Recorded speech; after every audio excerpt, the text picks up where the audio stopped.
Absolutely, absolutely, man. So this top 8. Hey, what's up, everybody? What's good, guys? Yo. UFA 2022. You know how we do. Spag, Tasty Steve on the mic is always a pleasure, man. And like we were talking about this top 8, I want to say shout-outs to the UK boys for holding us down on that analyst desk. But these games today, man, oh man, when I tell you good-ass Tekken is brewing, I can smell it cooking in the kitchen. I can smell it from right here. It's about to be good. But, man, some of the people that are represented here, man, we got Kkokkoma. I haven't seen playing in a while. We got my boy Ulsan returning. I mean, the fact that we're seeing Kalak, DombiliMaymun, but the first match on the stage today will be none other. You're joking. Than this Kkokkoma going up against Jodd. And the story for me is because, look, first off, as an American here on the territory, I was going to root for Kkokkoma anyway because that's the homie, you know what I'm saying?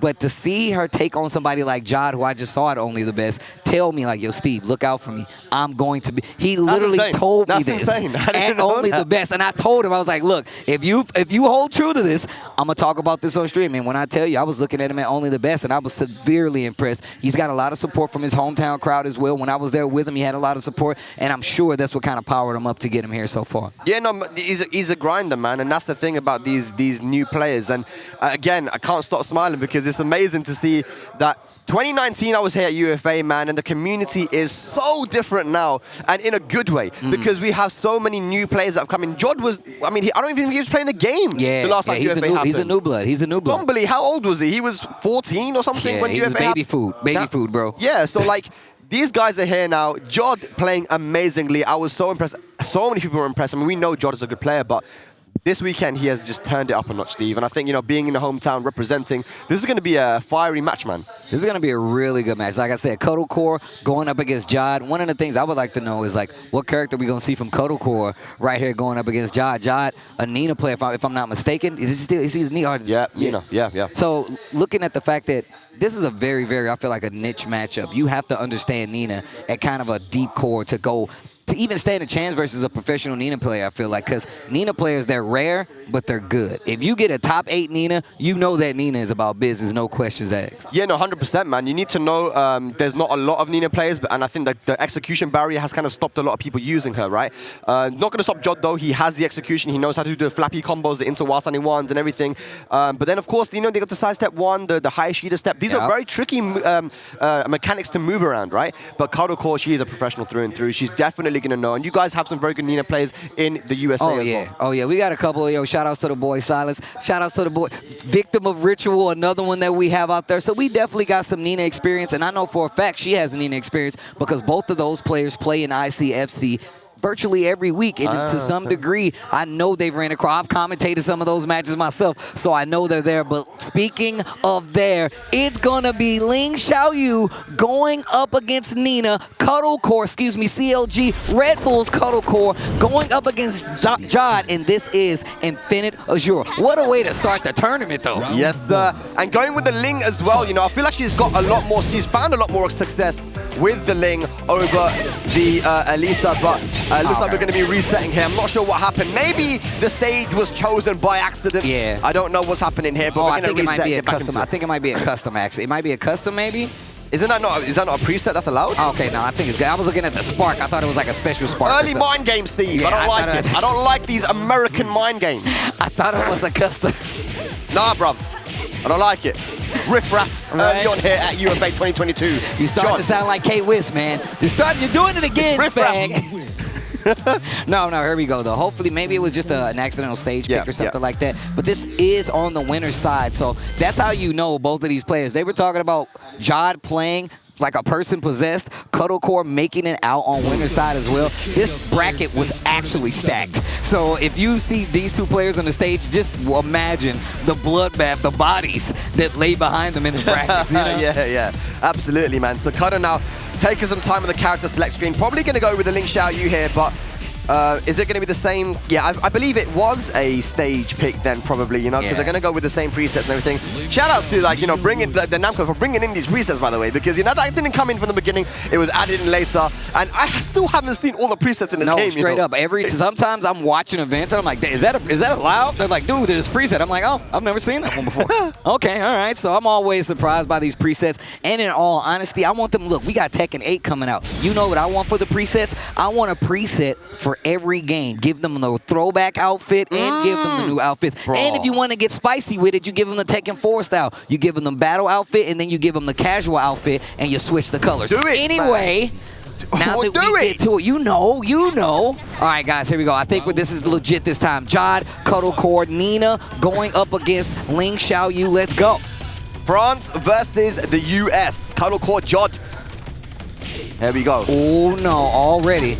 And let's see those butterfly combos. Not going to have to do many to get to the wall this time. Yep.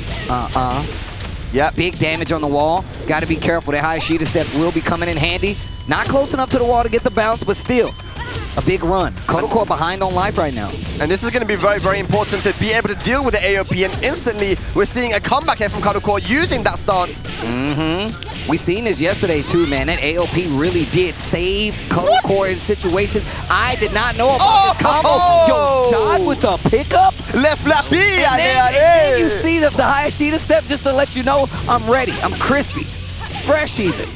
I didn't even know that was a combo. I think it was the angle. That's super, super cool. Yeah, that angle was really, really weird because it was kind of a side tailspin, so it looked like it wasn't even going to combo. Yeah. Oh, look at this movement, and that's the scary part about a character like Nina. Yeah. Being able to have to look at this character in a lot of instances, try to react, and actually didn't tech. Oh, nice! Got the sidestep there, but no punish, and that's going to be the round for Kkokkoma. Okay, they're battling pound for pound, round for round right now. And the good thing about Kkokkola's Ling is that she doesn't have to rely on these stances, you know. She's a solid enough player to be able to play that normal Tekken game, right? And that's what can really put you off. You're expecting the AOP, but it doesn't come. I'm gonna get the wall. This is big damage. If the combo connects, and you see a lot of AOP going high Shida step in the down back 2, gets the wall splat and a combo to Jodd with the 7 golden letters, the perfect. Parfait! Parfait, Steve! Parfait! Parfait. All right, here we go. Kkokkoma. Boom, ding, boom, boom, ding, boom, boom, boom. I missed it, bro. Oh, we got some tricks now. Tricks up the sleeves. I like the willingness for Jodd to go to the lows to kind of call out that AOP stance. Yeah. And then force that regular game. Okay, wait a minute. Kkokkoma with the big launcher here. This is probably going to put Jodd in a rage. Kkokkoma has definitely slowed down this game now and has a massive life lead for it. Oh, a lot of back ones. Again? And again, the same combo in a full conversion, but the drop Kkokkoma ready. And oh my God, the back turn shenanigans. Speaking of shenanigans, I was not prepared. 4 round count in the first game. Oh my, and there's the launch. Starting off like the first round of this game. Yeah, keeping the combo simple this time. Not gonna get the wall split, unfortunately. It was too much wall carry, actually. Kkokkoma now. Oh, good confirm. Back 1 to stop all that fancy dancing from Nina. Yep, 8-frame move there, man. Kkokkoma uses it so brilliantly. Here we go. Talking about using brilliantly. AOP! Oh. Flip on her. AOP again, and this dude Jodd woke up and just did it anyway. Very for Kkokkoma. Oh my God, this isn't gonna be over. But what's gonna happen? Oh the mix! Back turn mix up. What? It was looking all Jodd, but Kkokkoma knew how to bring it back, especially with the threat of the rage drive. Catches Jobb duck in, and that is going to be the first match for Kkokkoma with an amazing comeback. We're going to Sook, getting straight in there. Oh, that was the first match, bro. Bro, that was the first match. Insane, insane. What a way to start off. I was a little bit tired, not gonna lie to you, Steve. I didn't get much sleep last night, but I'm awake now. Yo, I look at people like, Steve, you look tired. I'm not tired anymore. I'm not tired anymore. We're back, baby. Yeah, very close first match there. Jodd did have the life lead, but of course, Ling with rage, so scary, Steve, because the back turn, obviously the rage drive is there, the low rage drive, but she used that to use the mid and get the round. If you look at how big the lead Jodd had most of the time, and the answers Jodd had for some of the things that Kkokkoma was doing, for Kkokkoma to run that back, that's crazy. Absolutely. Let's see what Jodd can do now, though. That's definitely going to calm down Kkokkoma a little bit here, you know, the nerves. Oh, yeah. Oh, of course it is, you know. We know Kkokkoma is a very passionate player, puts a lot of emotion into her game plan. But I'm going to tell you right now, Jodd in the lead, Oh, wall splat. Nice. Full combo conversion once again. And I'm going to tell you right now, that match didn't slow down Jodd not one bit. Comes back, answers back with a round. Yep.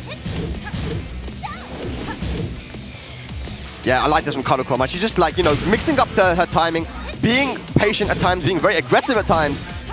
And it can really be hard to adapt to her because of that.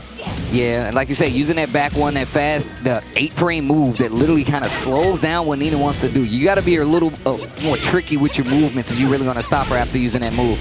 Nice combo conversion. That was some tricky move right there. Here we got AOP now. Hey. Gonna be a tough comeback here. Oh. What a duck. Jodd still in here. Spins the blue stuff. AOP, full wipe the floor. That should be the round. 2 rounds straight this time. Last time it was round for round. This time, 2-round lead for Jodd. Yeah, and Kkokkoma getting a little bit too antsy there with the AOP buttons, and Jodd with the sweep got the counter hit. So that was a great comeback, but still going to be hard to close this one out, man. It's Kkokkoma, man. Oh, there it is, that back one, bro. You got to respect it. And it's really slowing down Jodd's game plan. We saw a lot of movement at first, but now it's more based off of the fact that you have to be weary of that back one wall combo. Look at the combo. Look at the damage as well. Punish there, 12 frames, good. That's how that last game, this is exactly how the last round started to turn around for Jodd. Yo, you know, blood in her face?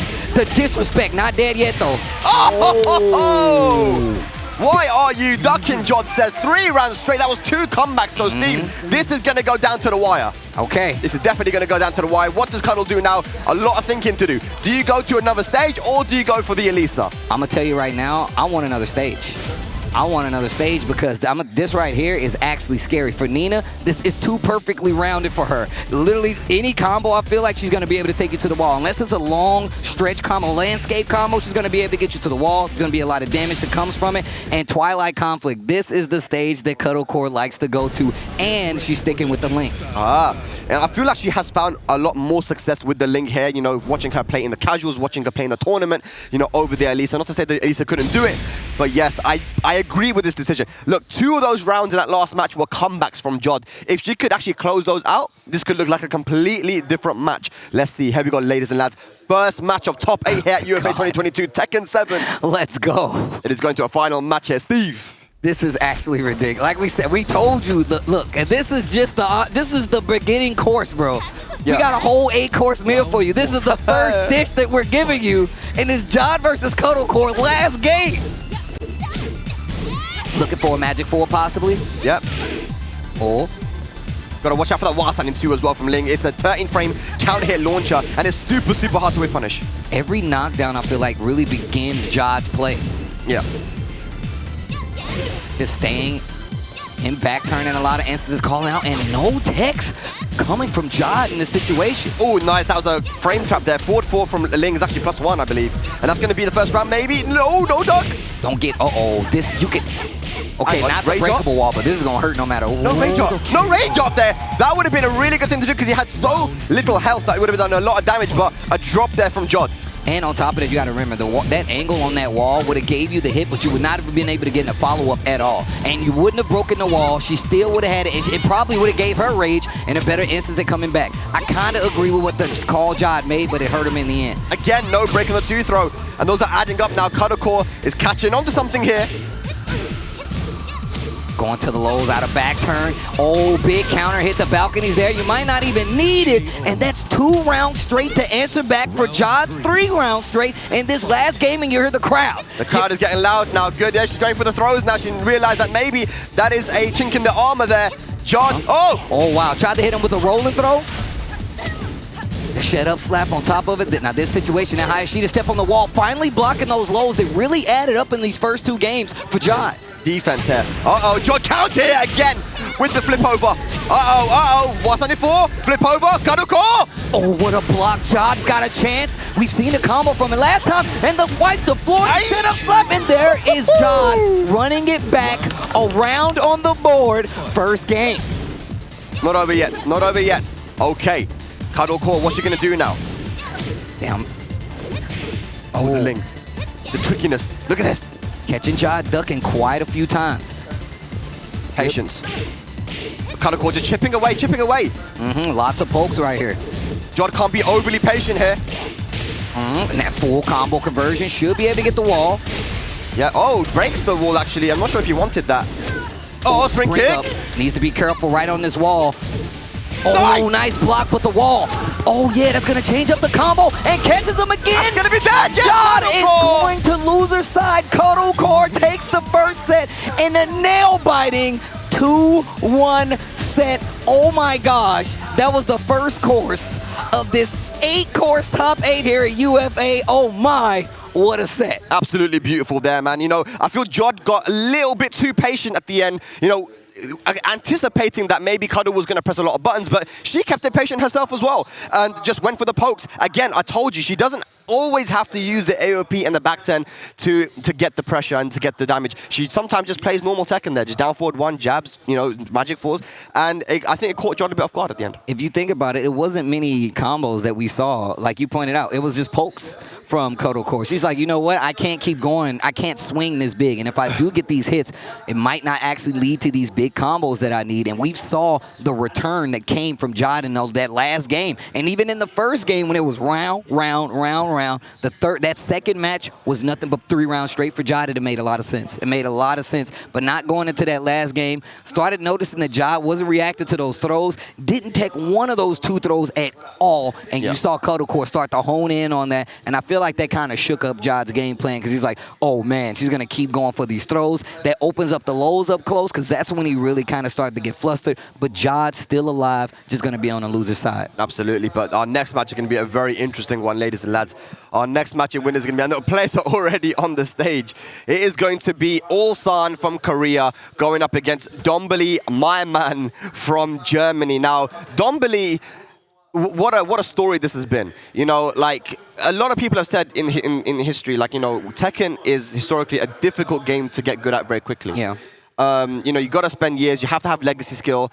Guys, throw that in the bin right now. Yeah. Throw it in the bin right now, ladies and lads. If you have a good scene, if you have passion, if you have the drive to improve and to play this game and take losses and take them on the chin, you can become as good as Dombili is right now. He is qualified for the regional finals that will be happening later on, and he's qualified in the winner's side of top 8 here. Bro, this is crazy. Yo, there's a lot of people out there that'll tell you, hey, man, Tekken is way too hard to play. My man, he just left the house. He had to get a permission slip to be here, and he's in the top 8 playing against Ulsan. Do y'all not understand how crazy that is for this guy to come out of the house of essentially the only online. We were talking about this guy's matches. I was looking at DombiliMaymun on ICF. I'm like, man, this guy's actually ridiculous. And now to see him in person and living up to the name and just being the player that he is right now, and now on a top 8 stage versus one of the returning best players in the world, bro, you can't make this up, man. Tekken too hard, tell that to him. Yeah, tell it to the 17-year-old on the stage, bro. I'm telling you, we've had a massive influx all around the world of new players joining the scene, and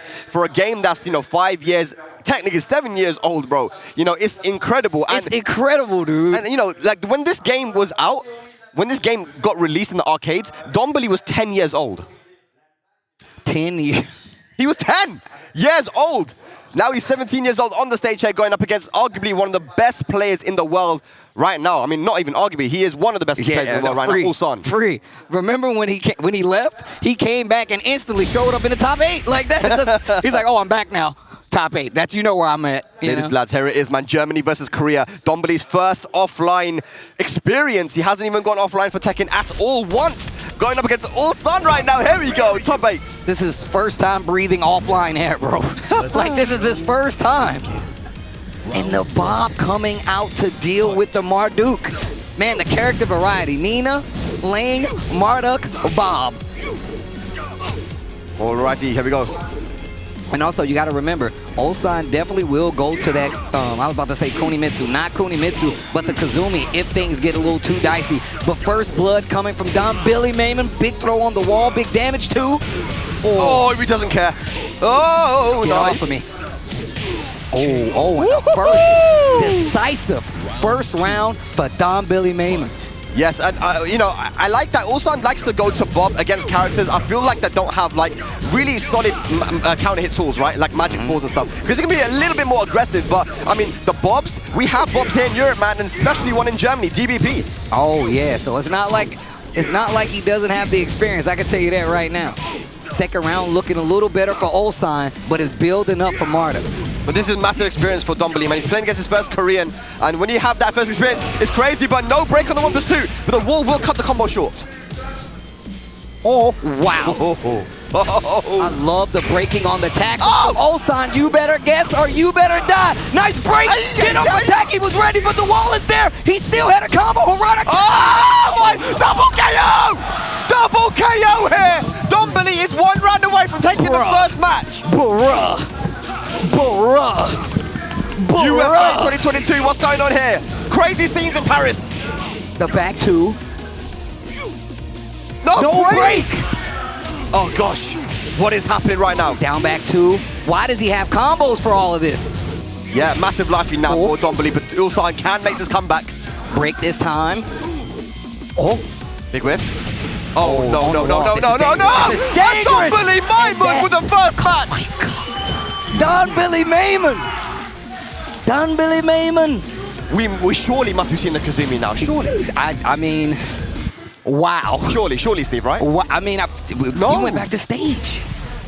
So he's got faith in this. He's got faith in the fact that Bob is going to do the job. And I'm going to tell you right now, the way that DombiliMaymun is playing, it is very, very odd. Look at his hands. His hands are shaking, DombiliMaymun right now. Yo, but look at you saw the smile, the little wry smile creep across his face. He's ready for this. He is so ready for this. This is beautiful, bro. You're watching the evolution of a Tekken player right in front of your eyes. When they say, hey, man, we got some good Tekken cooking in the back, who's that new kid on the kitchen right there? DombiliMaymun. That's who he is, and he's fighting Ulsan, one of the best in the world, and he took the first game. That's crazy. Took it convincingly as well, Steve. I mean, this is crazy. Almost 3 rounds straight. But here we go, Ulsan. This guy's no slouch, man. He's stuck with a bob for a reason. He has a game plan. Let's see if he can assert it. Down 2-4, completely whiffs. And you can see the spacing being a lot more respectful on the side of Ulsan, playing a little further back this time. But the defense for DombiliMaymun, I was just about to say, he's playing so good against Ulsan. The defense from the Bob is actually there. You know there's some experience there. Yeah, it looks like he's reacted to the down back 3 as well. Or at least reading it. Oh, get out of the air! Uh-oh, guessing time. Guess for your life. Get off of me. That's good stuff. The mid. Dombili with one more hit needed, and there it is. Down 4 to close it out. And another round. Is that 4 rounds straight? I mean, yeah, if you don't count the double KO, then yeah, I guess so. Ulsan still trying to figure out this puzzle. That is the young German. There it is. And I'm going to tell you right now, looking at DombiliMaymun play, he definitely has a little unconventional style to his play. Oh, wait a minute. Wait a minute. I bet you won't do it again. Oh, back 2. Very nice. Ulsan with the first round on the boards. But yeah, I mean, that's the thing about Marduk, man. He has the best Oki in the game. So Ulsan, you know, as good of a player as he is, he still has to guess, right, in those situations. Dancing a little bit. And Ulsan playing a lot more respectful of the space right now. Yeah, bullying with mids at the moment. Really trying to condition Dombili. But can you really condition a 17-year-old player like him? I'm going to tell you right now, man. You can't condition. He's too young. He's a rebel, bro. He might as well buy a leather jacket and get a motorcycle, man. This dude ain't listening to us. He don't care. Yo, he is going down the list of throws. DombiliMaymun, I am such a fan with a sidestep. Oh, yeah, get that out of here tries to go for a low and gets picked up. I told you the defense is so good. You pointed out that he has this Bob experience. There's no way he doesn't. And Ulsan in trouble of going to the loser side to DombiliMaymun. DombiliMaymun! Don't tell me you're going to 2-0 Ulsan here and put him into the loser bracket at UFA. Ulsan down 1 counter hit. Breaking the throw. Nice. Oh, nice. Gonna get the wall here. What's the option? Yeah, keeps it simple. Getting the damage in the bank. Well, how was he ready? The down 1 starting to add up. Big round, big throw, whiffs, goes for the tackle, breaks it again. Oh my God! Guess for your life. No! How was it? He's so yes! Ulsan stays alive!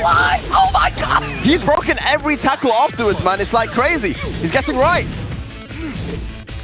Down back 2. All right. This game is getting a little stiff now. No, definitely.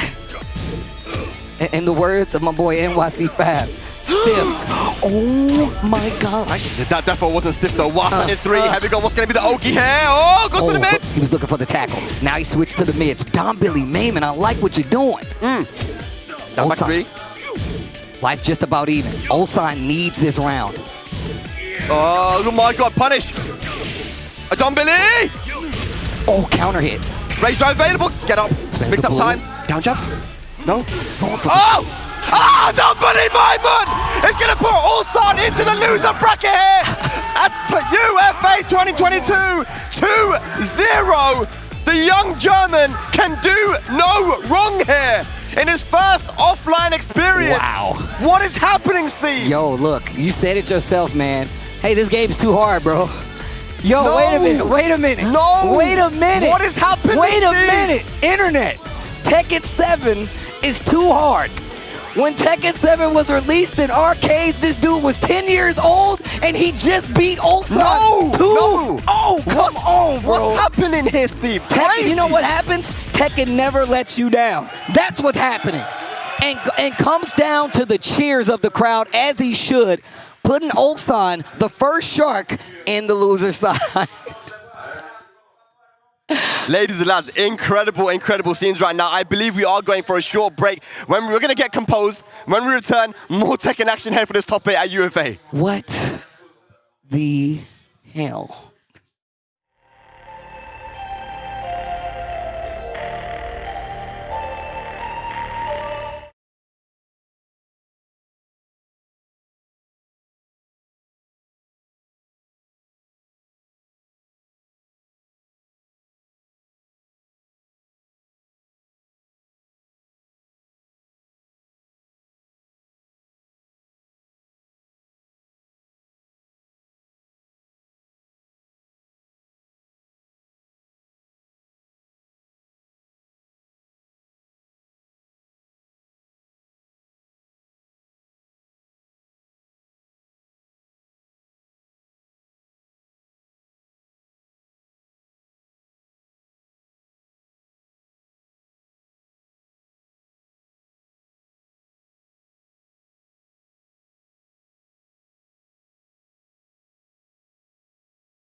For what just happened, and I just want y'all to know, this is an 8-course top 8 meal, and we've only gone through 2 dishes. We've only gone through 2 dishes of what is about to transpire here today. The first top 8 of UFA 2022 Tekken 7 has already done its job. I'm already full, man. I'm already full. Tell them to stop. But you know what? Tell them to bring it anyway. I hope you guys are enjoying it, and if you are, you know what you need to do. tell everybody, tell your mama to turn on UFA 2022 because I promise you it's more good Tekken to come. Spag, Tasty Steve holding it down. Man, it is such a pleasure to be here. Once again, you know I love to travel and talk the lore, the world of Tekken, and things are changing again. It seems like things are changing again. We got a 17-year-old out here ready to do damage. Already done damage. He just started driving his Tekken vehicle, and he just put a dent in Ulsan's run, bro. That's what just happened. You don't understand how crazy this is. You don't understand. You may think you understand. I don't even understand how crazy this is. This is a 17-year-old player. In his first offline experience, he hasn't gone offline for Tekken once. He plays against a Korean for the first time, one of the best players in the world, and takes him out 2-0. What is happening? But we must move on. We have another Germany versus Korea here at UFA. This time on the loser side, Kkokkoma got sent into the loser bracket by Leonidas of Malta. Now he's going to play versus Sephiblack. This is an elimination match. Germany, Sephiblack versus Kkokkoma. All right, here we go. The Kunimitsu, the other half of this this new Kkokkoma, right, is Fang Kuni. Sephiblack with the Miguel Armor King. Yes, and Kunimitsu is a character that was used a lot early on in Europe. You know, she's obviously caught a few nerfs here and there, so not many people are using it anymore. But Kkokkoma, good to see that he's still using the Kunimitsu. Ooh, back one, counter hit, big damage right here for Sephiblack. No, in all honesty, I feel like Kkokoma's really one of those players. I feel like he's a style player. He looks for characters that fit his style specifically for him to be as effective as possible. And I feel like Kunimitsu definitely fits that style. Yeah, 100%. Rage drive, that's plus frames now. What's he going to go for? Oh, tried to lay down, and Sephiblack was ready. Yeah, so if you block those down back threes, they actually jail. So you can, as soon as you block the first one, you can just keep mashing your whilst landing punch. Sephi definitely gonna know that. No, out the air. That's not gonna work.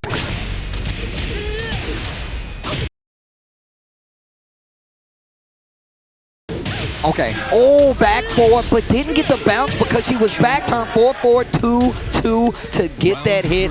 And man, Sephi is looking really strong right now. Very, very strong. 2 rounds up here versus Kkokkoma. I wonder if he wins this round, is it going to be a character switch from him?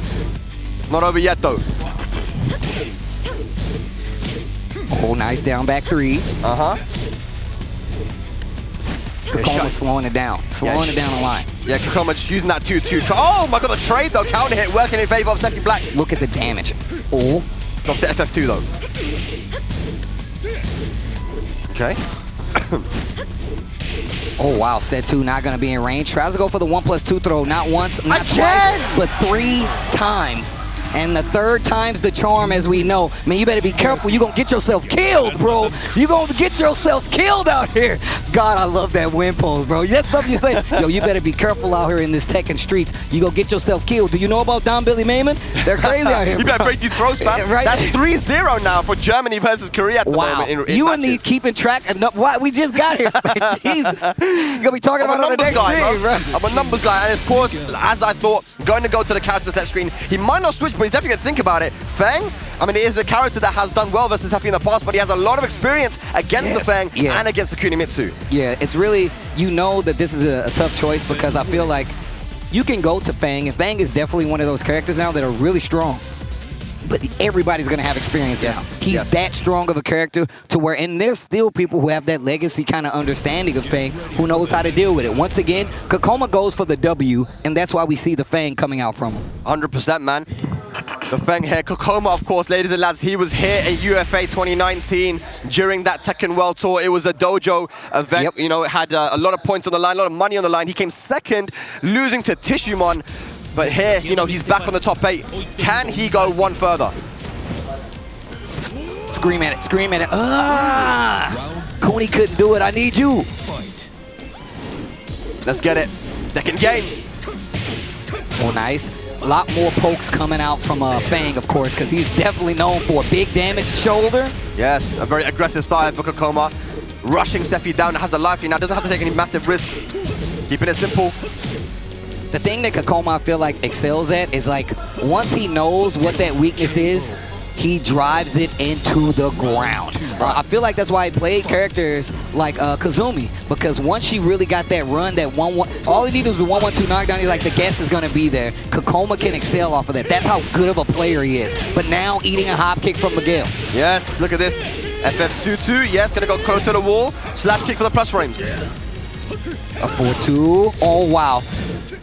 I love the options right there for Sephiblack. Multiple moves to catch that back tempo. Oh, big damage. Oh, get that out of here. Nice. Sephiblack, nah, bro, you can't do that to Sephi, man. He's one of those guys where he's like, oh, you gonna do a wake-up, get-up attack? I'm gonna punish it maximum.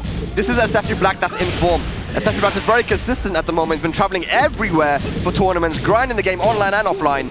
Definitely ready. But here we go, Kkokkoma, though. Ooh, nice conversion right there. Back turn mixed with the mid. Catching him, ducking a lot. Kkokkoma with the bang, definitely making a change. Wait a minute. Yeah, rushing Sephi down now, and I think he's realized that the aggression is working for him. The front foot. Oh, hey. Yo, the back turn mix is starting to add up, and it is getting a lot easier to see why Fang was the choice for Kkokkoma. Yes, for sure, for sure. Wasn't able to deal with that offense early in the round. What can you do now, Sephiblack? Nice back four. He's starting to figure it out too, though. Forward, tries to go for the back one. That big counter hit has really been affording him some rounds. Yes, absolutely.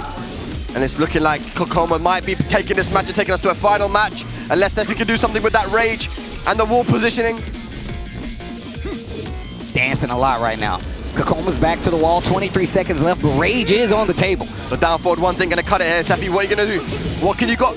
Oh! But I like you playing safe, though. You have to. Oh, hang on. Savage stands down 4-3. Big whiff, no punish. Down 4. Uh-oh. Down back 4. Nice. And the interrupt. I'm going to tell you right now, that's how you know Kkokkoma is a classic, a professional Tekken player, because you keep your wits about you the entire time. A little shaky on the bottle drink, though. I can tell you that right now.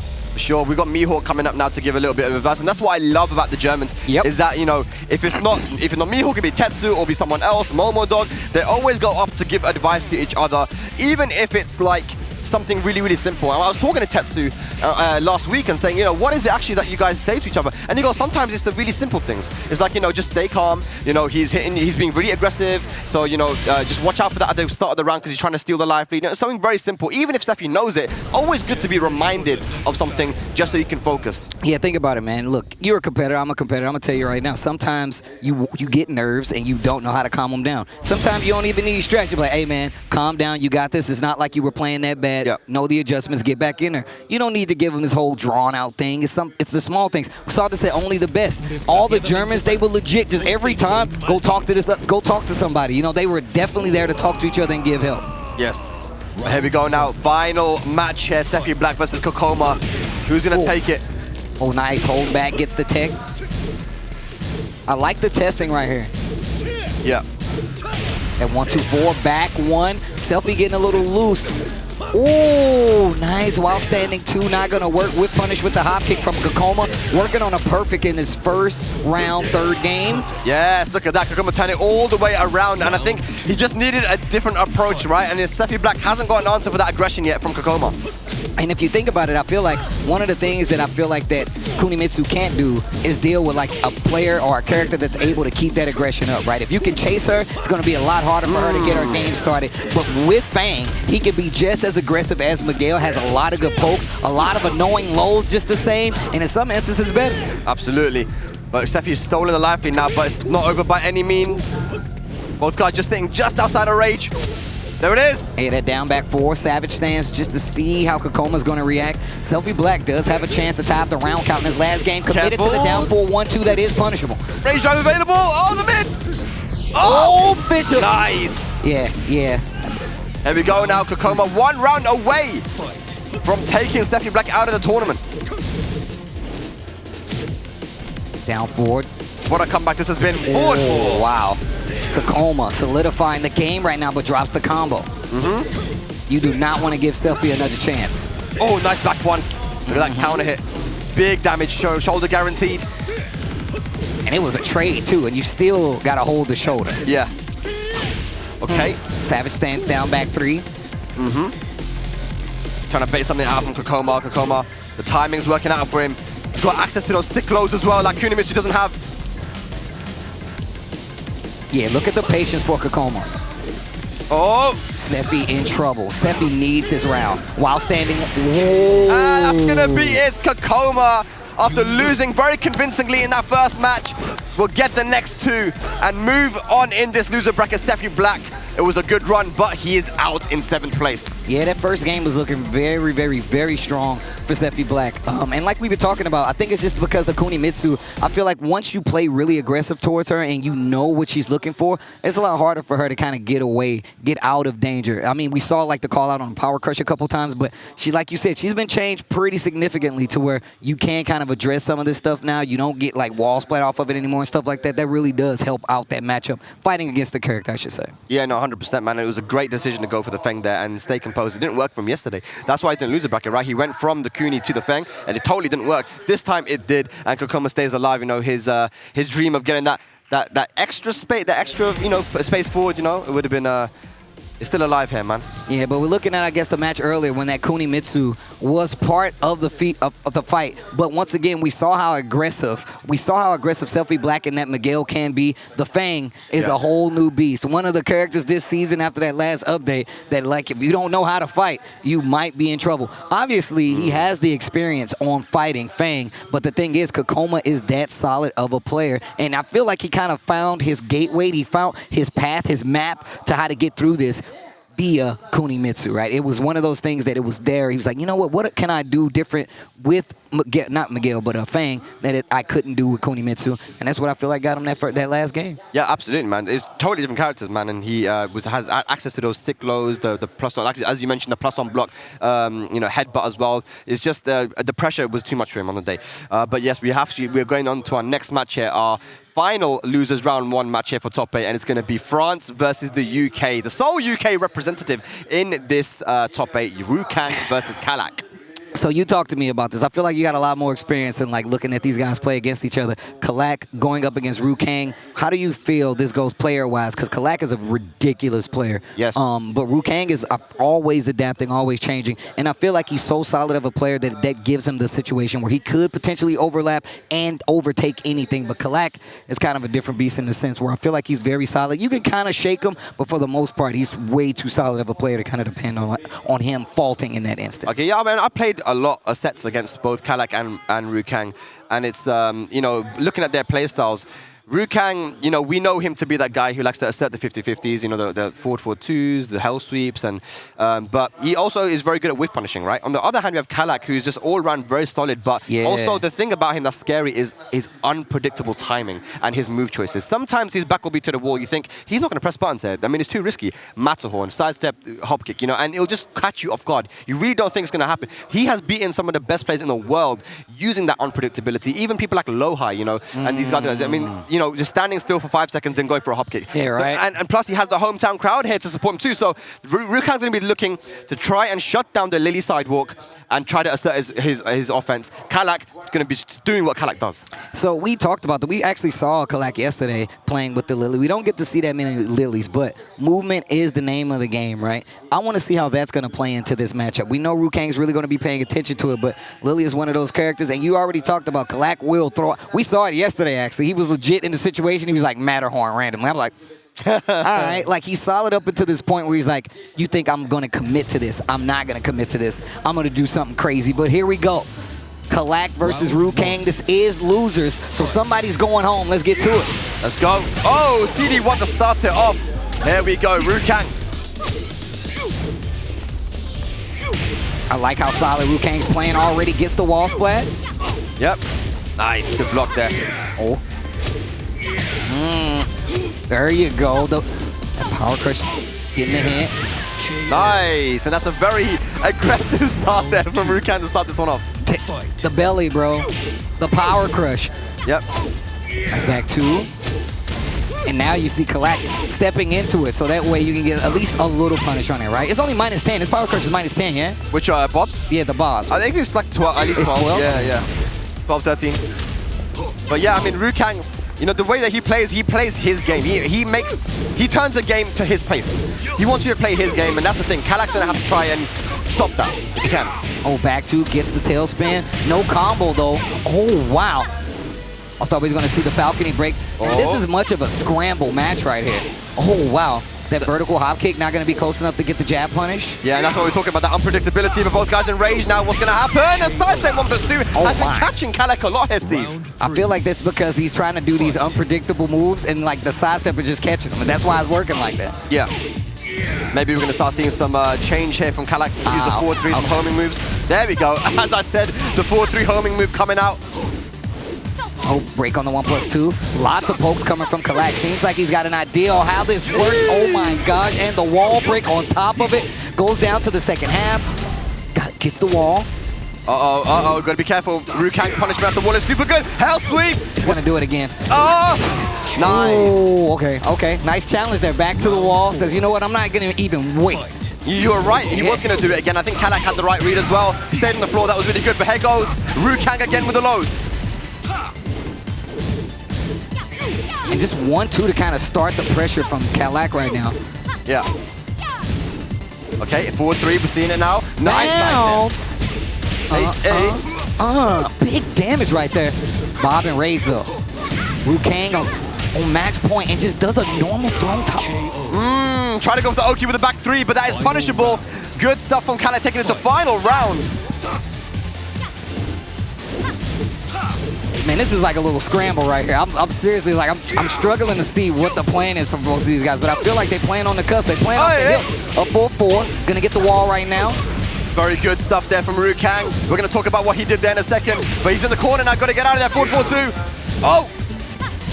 Down 4-3. Punish. Nice. Kang playing a lot slower now. Oh my gosh, the interrupt. Gets the wall. Tries to go for the big damage on the wall, but not going to be close enough. I don't even think that it was close enough. I think it would just be recovered and it slumped down, so you didn't get the combo. So combo's going to miss. Kalak did have a chance there. Did run it back a round or two and almost put Kang on the ropes. Forgotten realm straight away there for the big damage that Lily can get. But what's really interesting, Steve, is, Kang blocked the Lily down 4-3, which is, I think, +4, +5. But if Bob does the up forward 4 hop kick, it actually beats the second down 4-3 and beats other options as well. Oh, so, wow. Yeah, it's really good. He actually did that and it worked. So these are mind games being played right now from Kang. He's letting Kalak know, I'm not respecting you at all. No, that's what I was saying. I was like, I can't even tell like what the plan is for Kalak. I'm like, so you're on break most of the time, but he's like, look, once he sees the Kang is trying to go to the Kang way, I'm gonna do like 3 hell sweeps. I'm gonna like be on you. He's like, nah, I'm gonna hit a button this time. I'm gonna challenge you. And that has literally been what has saved Kalak in multiple instances. Backward to the wall, he'd do something crazy, it literally would give him a round, especially if he can take advantage of it. Floor break right here. Oh, okay. Not gonna be able. Oh no, he does get the wall, but no wall splat. Wow. And this is what I'm talking about. Look at these situations that are coming up. These weird side situations. Oh my god. Another floor break situation here. Big damage. And remember this, we were talking about this a little bit yesterday. Lily is one of the characters that still has like so much damage on this stage alone. Multiple hits with damage on the wall and the floor breaks coupled with that. This character's a problem. Yeah, that back turn combo on this stage is super serious, and that's why he chose it. Kang also getting put off a lot by Kalak's wake-up timing. He's staying on the ground a lot, and Kang's not ready for it. Finishing the string right here, the elbow. Nice block on the low. Very good. I like that. I like that, Steve. Big launcher, floor break again. And look at the damage from this. It's not done. This is why this is so good, bro. Look at that. Dirty. Oh, that's dirty as well. Is there going to be a death though? Can he finish the combo? Yes, he can. Forward for the win. 2 rounds up. Okay. Kalak, and now those challenges are really starting to work out. Kang holding back a little bit, and Kalak is actually on the offense. Okay. A lot of side steps there. And not too many tracking moves coming from Kang as well. The Matterhorn trade, though, not going to get the combo. Nice low parry. Okay, down 4-1. Small combo here. Getting a little closer to that wall. Ooh. Wow. Nice. What? A massive read. Dash 1? Oh, punish. Wall splat. Back 2-2. We almost what? This is what I'm talking about. I literally don't. They're getting so many weird situations. That should be a punish. It's not a punish. Dude, this is so weird. I literally do not know. What is happening right now? It's such a scramble fest, man. Good punish there with the 10 frame. 2-4. Kang trying to find his way in now. Oh, lots of trades. Hail sweep. I knew he was going to do it again, and of course Kalak knew he was going to do it again. Here's the combo, gonna get Kalak away from the wall as well. And look at the carry, goes to the other wall. God damn. Oh, man. Back 1-4. Rage available now, Kang. We know he's really, really clutch. Can he clutch this one out? No, he can't. And that's how we saw the last game close out, too. Just even when you're on the ropes, calling out some of the stuff that Kang wants to do. I feel like this is a very a player-specific situation that you're doing. Like, I know you're going to keep this offensive. I know you're going to try to come in and push it again, and this is when I'm going to hit a butt. We're going straight to Sukma. We're going straight to Saudi Arabia. That is where Kang loves to go. Taking a swig of that water. Staying hydrated here. It's final match, man. It's loser bracket action here. Losers round 1, top 8 here. UFA 2022, all to play for. A lot of money on the line as well. So all of these matches are going to be for a lot of money as well, Steve. Yeah, man. That's what happens, man. These events, I feel like is now at this point, it's not even about the money, man. They just want to beat each other up. Especially with the way that they're scrambling in this set so far. It literally just looks like, hey, I'm trying to get to you before you get to me. Yeah. Not a lot of patience here. It's like, yo, did you miss? Now it's my turn. Did you miss? I ain't even waiting. It's my turn. Nice break on the 1+2. I don't know what it is about Kang, but for some reason he kind of turns up a lot on the stage. Right, man, it's the gem. It might be the song. Maybe it's the fruit.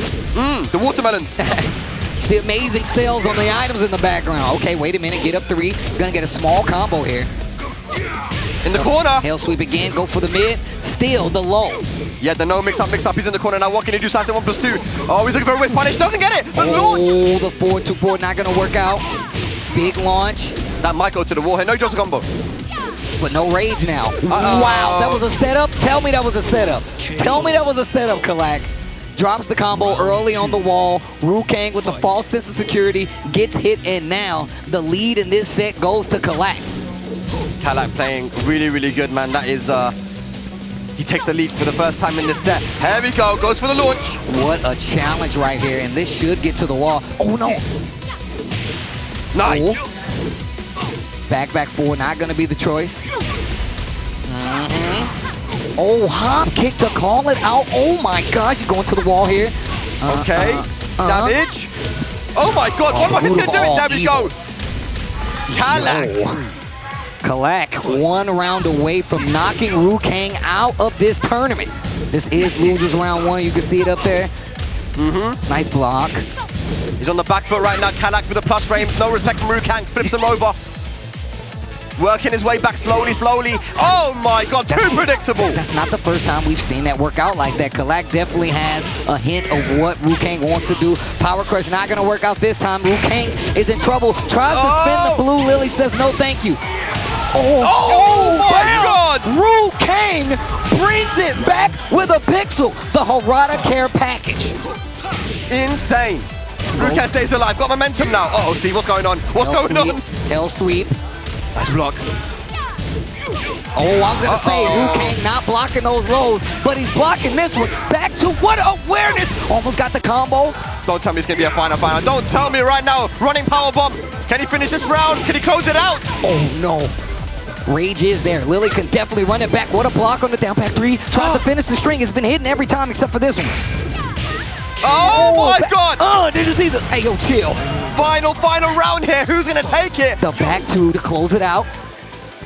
Last round. This did not look like we were gonna have a last round situation on this set at all. No, it was all Kalak, but Kang brought it back. He's super clutch. Very experienced players, both guys playing very slow here to start it off. Yeah, really compact game. Now that they've established, they've interacted, they're threading the needle a lot more precisely now. Here's the wall. Kang is looking like he's in control. Oh no, spring kick, doesn't get blocked. Power crush. Oh, the power crush took a little damage because of it, but still at the advantage. The flip, gonna get the wall, is gonna mess up the combo though.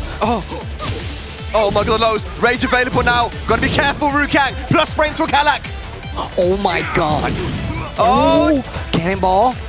18 seconds left on the clock. Oh, what more can you do it? Gotta be careful of the rage art. 13 seconds left on the clock. Yeah, that's gonna be it. The down jab, Kang instantly gets out of his seat. A reverse sweep, 3 rounds straight. And we'll move on in here. UFA 2022, Kalak, the hometown hero, eliminated in 7th. I'm gonna tell you right now, Kayane is sitting next to Kkokkoma right in front of me, and I don't know French and I can't read lips, but I know that was a curse word. That had to be a curse word. That had to be a curse. The look on her face told me that was a curse word. She looked to the side. That was not a family-friendly word. Oh boy. Steve knows French, by the way, ladies and lads. He's very good at speaking French. You know, so he can lip read French as well. It's crazy. Welcome back, though. Matches ridiculous today. I really did not expect a final round situation from that set right there. I did not see that coming at all. Man, did anyone expect what they've seen here today in these first 4 matches? No, not in the slightest. That first match, the Kkokkoma Jodd match, delivered. DombiliMaymun going up against Ulsan, delivered.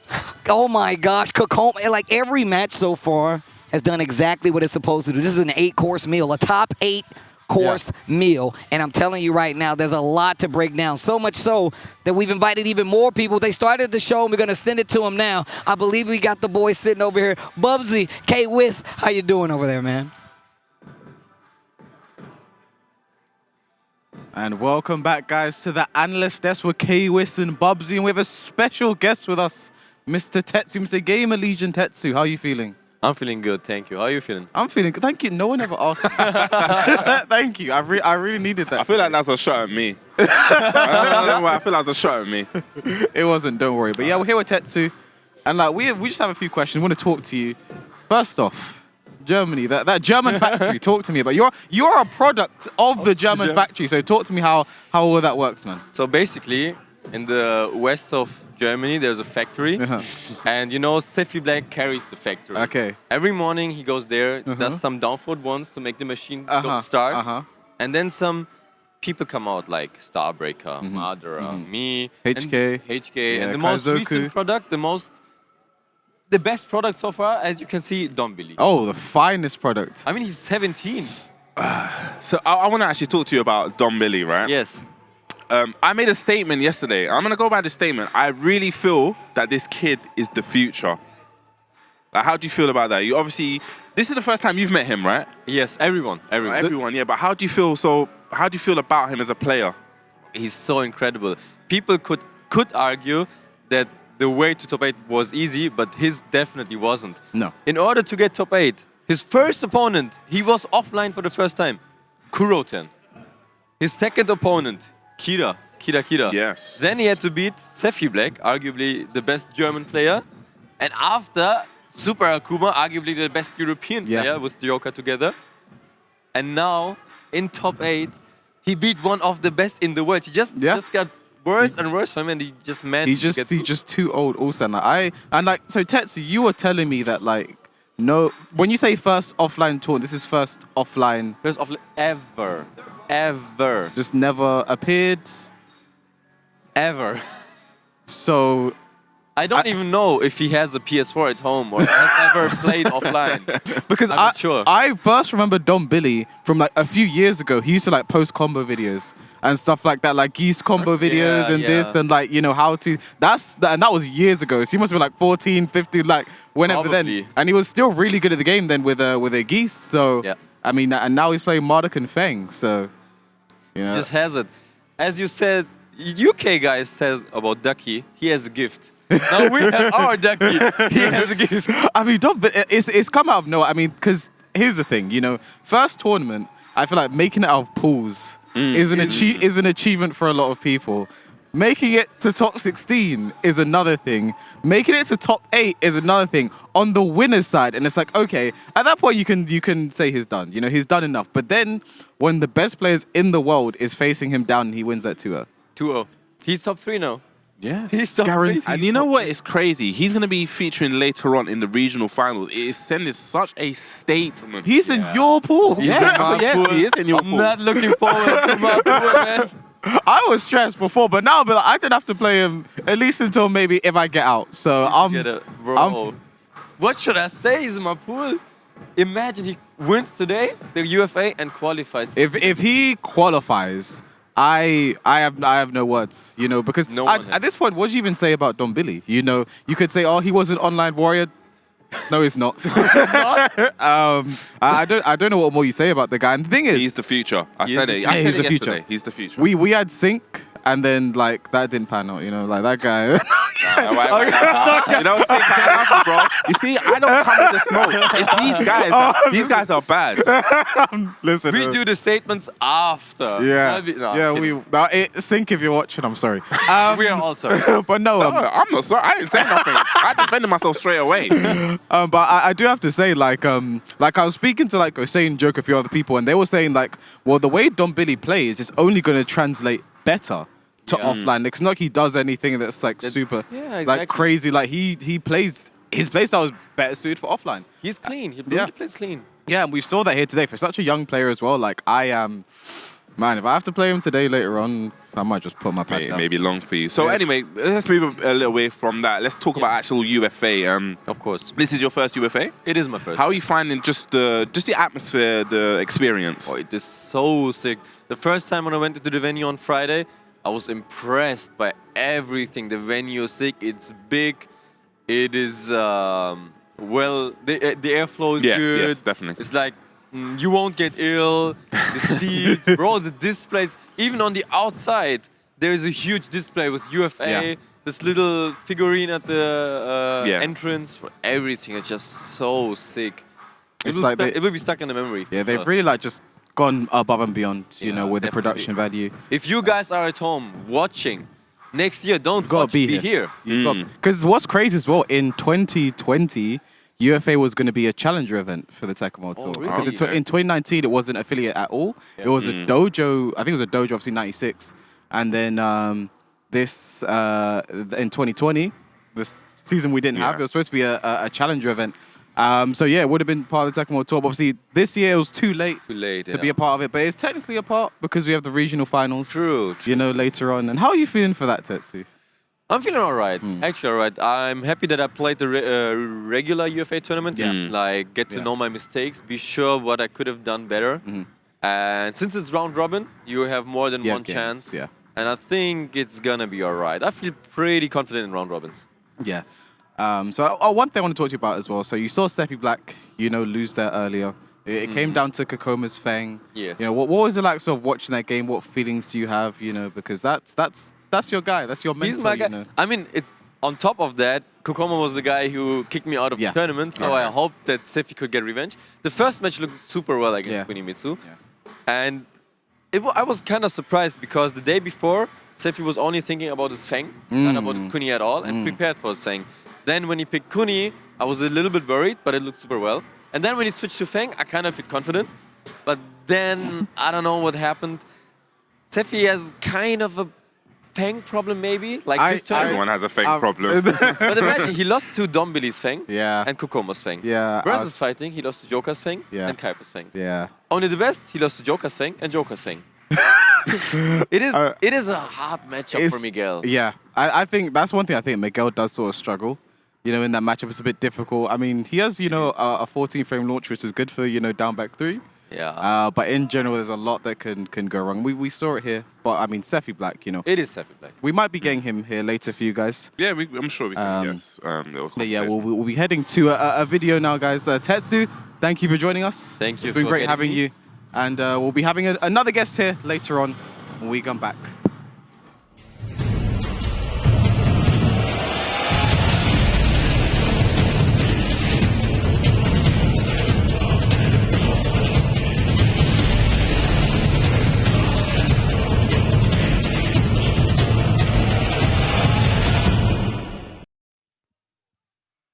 Ladies and lads, welcome back to UFA 2022. It is day number 3. It is top 8 day. And boy, oh boy, have the matches been incredible right now for our start of this top 8. My name is Spad, joined by the legendary Tasty Steve. And just tell me, bro, like, how has this been for you right now in this top 8? So first off, you got to remember, we did another top 8 for the French championship to see who's going to be making it to that, you know, Tekken European Cup. And I was like, damn, that top 8 was crazy. Yeah. I was like, and when I told people, I'm like, yo, we do have more Tekken, and this is the more Tekken. Like, it's been ridiculous. The diversity of characters, the diversity of players, the surprise wins, the surprise losses. It's been a actual journey so far, and we're not even done yet. We got more games for you guys to play, and a couple of players have already went home, but we still got some great games left. Yeah, the games, we've had everything already in these first 4 matches, man. We've had upsets, we've had crazy comebacks, we've had double KOs, we've had slow-mos, we've had everything, and that's the thing about this game is it continues to deliver on the biggest stages. But yes, ladies and lads, who would have thought this? Ulsan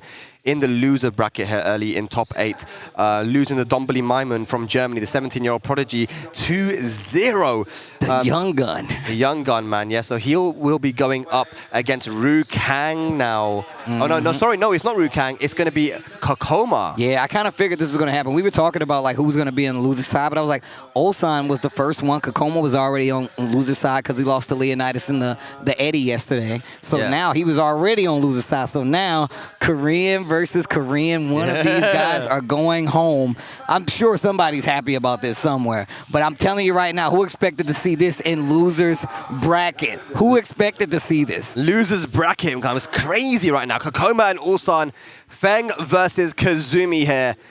It's what a treat we're about to have, Steve. You know, I was talking to Ulsan about Kazumi because I'm definitely a believer that Kazumi is not that bad. And he was like, yeah, I don't think Kazumi's that bad either. That's why I still play her. I feel like she can definitely fight most of the cast. And he's like, if things get too crazy, then I go to Bob, you know? Yeah. But for the most part, I still feel like Kazumi does the job that she's always done. She has multiple lows with different speeds. She has the ability to outpoke you in the close range. The jab, the 1-1-2 is still such a solid move. And the magic 4 as well. But look at this from Kkokkoma, side step 4. I'm going to tell you right now, though, the thing about Kkokkoma is that I feel like he excels in these kinds of matchups because he goes to characters like Fang and he was like, yeah, I just want to win. I'm not playing cute or anything like that. I'm going to do exactly what I need to do to get the W. It ain't working out too well here because, like you said, it's multiple pokes coming from Ulsan right now. Yes. Down forward 1-2 to close it out. Ulsan gets the first round. But yeah, it's very important to remember, man, like, you know, Kazumi's a very fundamental character, and in the right hand can definitely win tournaments, and Ulsan's already proven that. Yo, in the words of Jimmy J. Tran, she plays solid Tekken, bro. She just plays great, solid Tekken. That's it, you know? Yeah. Uh-oh. Down 4-1, starting to add up. We've seen this before from Kkokkoma. Yes.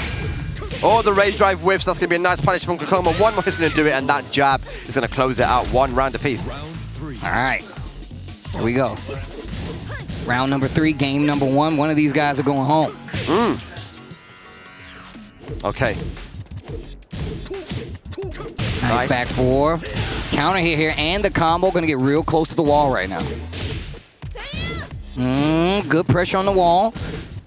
That running 2, we haven't seen much of the running 1. I want to see some more of that. That lockdown that I feel like Kazumi has kind of earned. It really does kind of like, it keeps her game intact because it's not even like a slash kick. It's like, yo, you just got to respect this space. Very Dragon-off-ish, if you ask me. Yeah. Okay, Kkokkoma trying to sidestep, gets hit by the down forward 1. The jab pressure from Ulsan, but Kokkoma's defense is holding up. Like I said, man, Kkokkoma is good at this kind of Tekken play. Only going for the W. Spins the blue, little chip on top of it. Oh, nice punish there on the down forward 4 string. Here we go, mid. Nice backswing blow. And look at that, just waiting for the last second. As soon as Ulsan got comfortable, backswing blow came out. Kkokkoma with the lead now. Here we go. Goes to the headbutt. Oh, catches him. Down 4-3 now. Is that going to go downstairs? Can. I would. No, keeps it simple. Big damage, too. Wow. Dancing a little bit. Kkokoma's Fang looking very nice there. Goes for the low. Ulsan is going to be a tough comeback now. He's got rage available, though. Oh! This is not good. Ulsan in trouble. Look at the life lead Kkokkoma has. 3 rounds to 1. And I'm going to go back to what I was saying. Yeah. It does not matter what character Kkokkoma plays because he plays to win. Yeah. Like, it does not matter who's on the other side of that. It does not matter. He's the guy who's like, look, I'm going to use this. I'm going to win. And he plays so to the point that it's not like you can find where he's weak because he's literally playing the character to the point. Like, that's why Kkokkoma is good. Ulsan really struggling here, but I feel like that's the power of Kkokkoma. Kkokkoma is such, like, we talk about just playing solid Tekken. Just imagine switching from character to character and then having to optimize that to get to a top 8 repeatedly over and over. And on top of that, you got to remember, Kkokkoma used to be a Kazumi player. Oh, yeah, absolutely, yeah. you like, so going to this character, I feel like it's going to be a lot harder. I don't know. I feel like Bob might have been the better pick, but, you know, I'm over here. They're over there, and Ulsan definitely understands their gameplay more than I do, so. 100%, man. These guys, you know, both from Korea, they've definitely played against each other a lot recently, so they're going to know the game plans are going to be there. Ulsan sticking with the Kazumi. I like it. Let's see if he can adapt.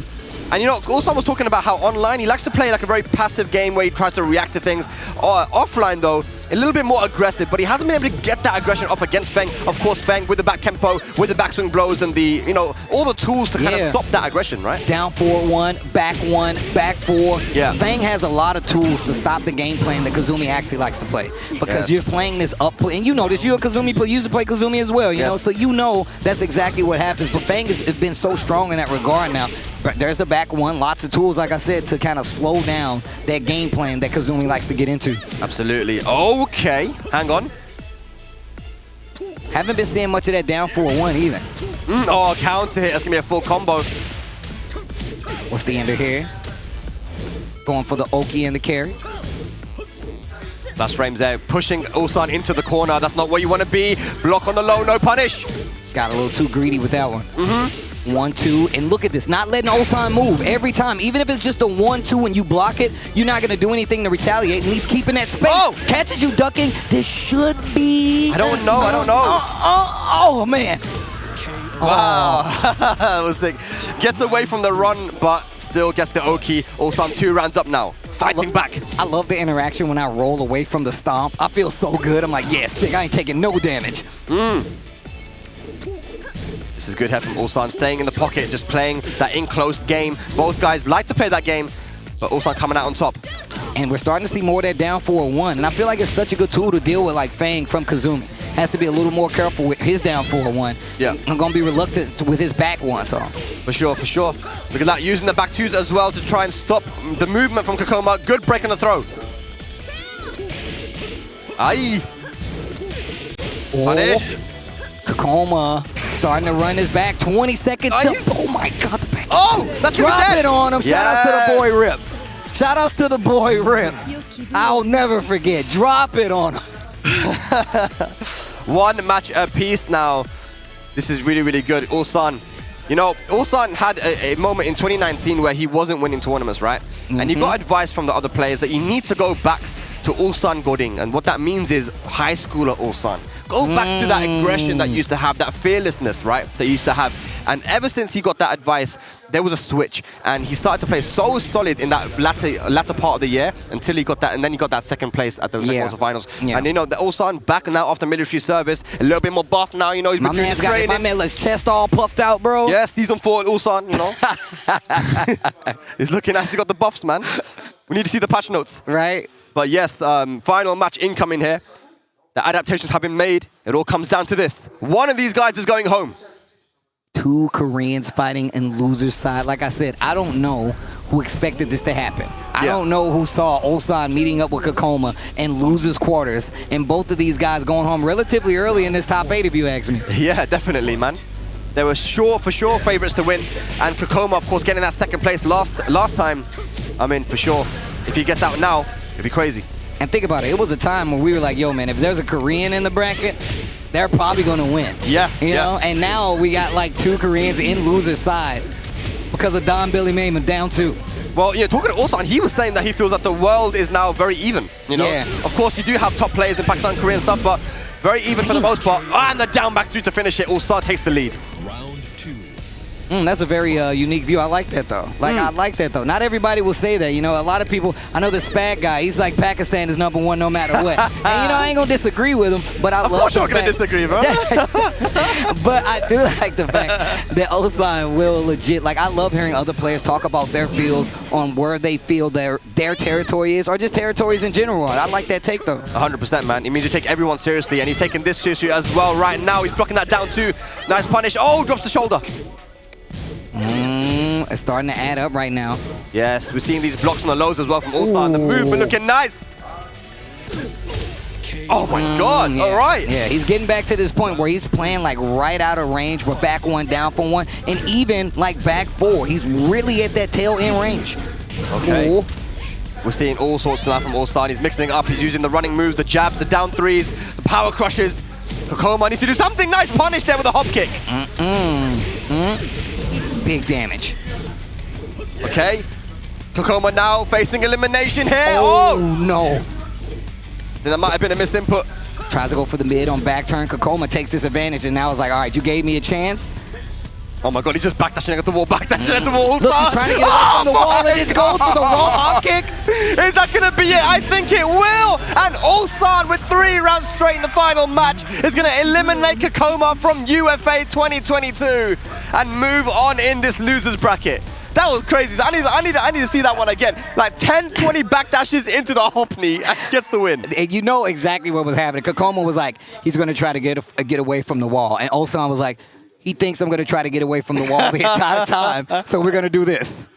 Hop knee. Like, that's exactly what happened, man. What a play out right there. But that's a call out on, like, the mindset, because they both knew what each other wanted to do, and it was just that split-second decision that gave Ulsan that last game. And on top of that, that first game was not looking too confident for Ulsan, especially with the way it went for Kkokkoma with that dominant Fang victory. And what I love is that he stuck with the Kazumi and made the adaptation. That is a tell of a top player, right?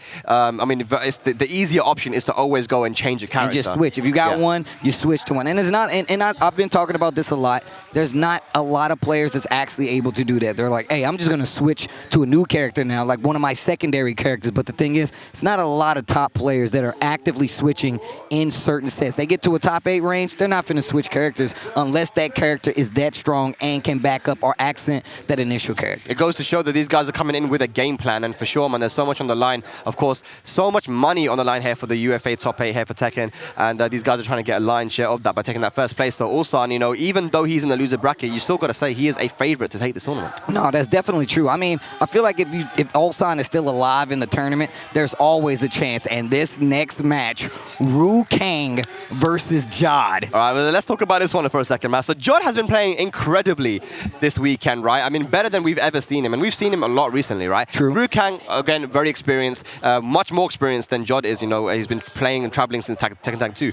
But what's crazy is that these guys actually played recently in an exhibition on the Reversal channel, right? It was the Renegade, which is happens every week. You know, we rotate. We do EU one week, then the USA one week, and we have basically it's a King of the Hill type thing, right? 4 players play. They play, and the winner of the bracket plays the king, right? Okay. Now, Jodd and Kang were playing in round 1.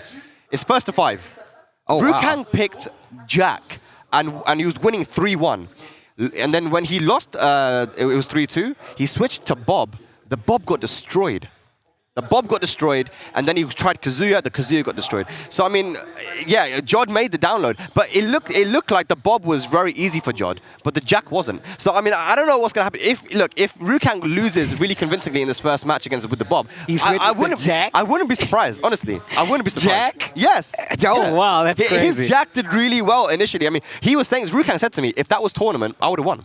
The first to 2 and the first to 3. So, I mean, look, now that you say that, I don't think he's going to switch. I think he will stick with the Bob here. It is offline now. It's a different ball game. But, you know, I'm just saying that is what happened, and very recently. That was a week ago.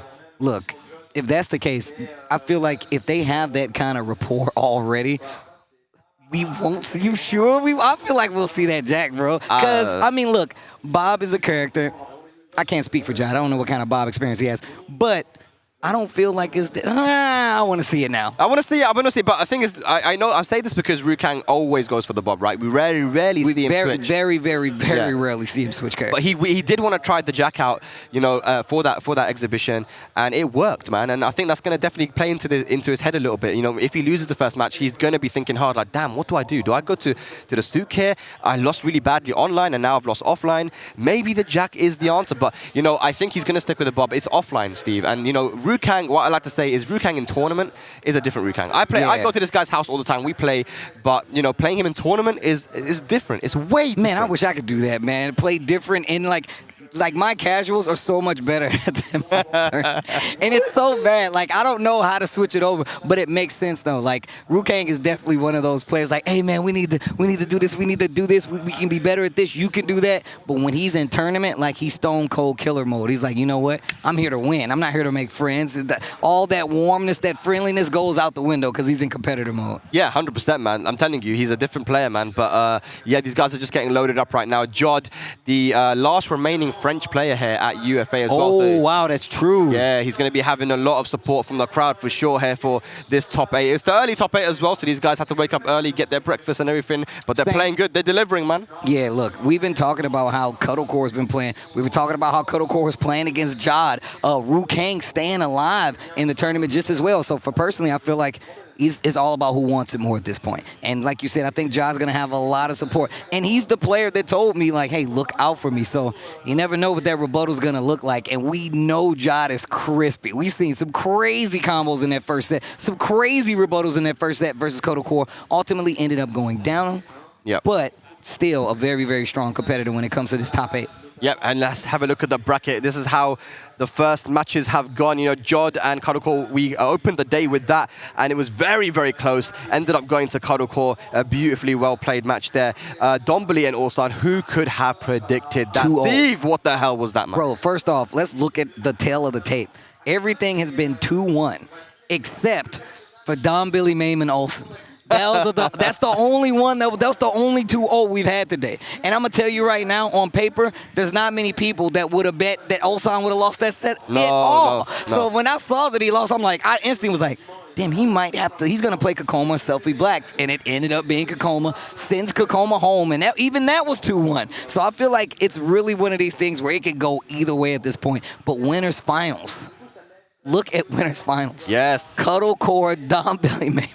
This is incredible, man. I don't know. Like, again, I remember Dombili, you know, he came to my stream a couple times. He's like, you know, I'll do some viewer matches and stuff. And I played him. I played it against his geese. He has a very strong geese. And I played his Marduk as well. I'm like, damn, this kid's strong. Then Joker's talking to me. And Joker's like, bro, I'm telling you, this Dombili guy, he plays solid. Now, Joker doesn't say nice things about a lot of people, right? I'm not saying bad things, but he's But he's very, like, cold, blunt. Yeah, all right. He's not that good. Not that good, you know. He's like, this guy's good. He's very honest, right? Yeah. And he goes, honestly, Swag, trust me, this guy plays solid. And he's played him a lot. And I'm like, okay. And that's the reason why at the regional finals for the Tekken World Tour West Europe online, Joker, you know, obviously he was one of the highest ranked guys. He had a choice to put someone away into another pool. And he instantly said, Dombili, I don't want to play him. Put him in the other pool. And that guy qualified. And you told me this, right? You told me this earlier. And, like, that was one of the new things that was added to the Tekken World Tour when they did these regional qualifiers, is that you could literally get a threat away from you. And I loved hearing, like, the players talk smack to each other, because I was watching when you guys were doing it, and they were like, I heard Super Kuma and all these guys talking and everything. It was really sick. It was amazing. So I love that format and all. And that aspect, I really do love seeing and hearing how some of the players feel about people they could potentially face, because not a lot of times you get to even push another opponent away from you.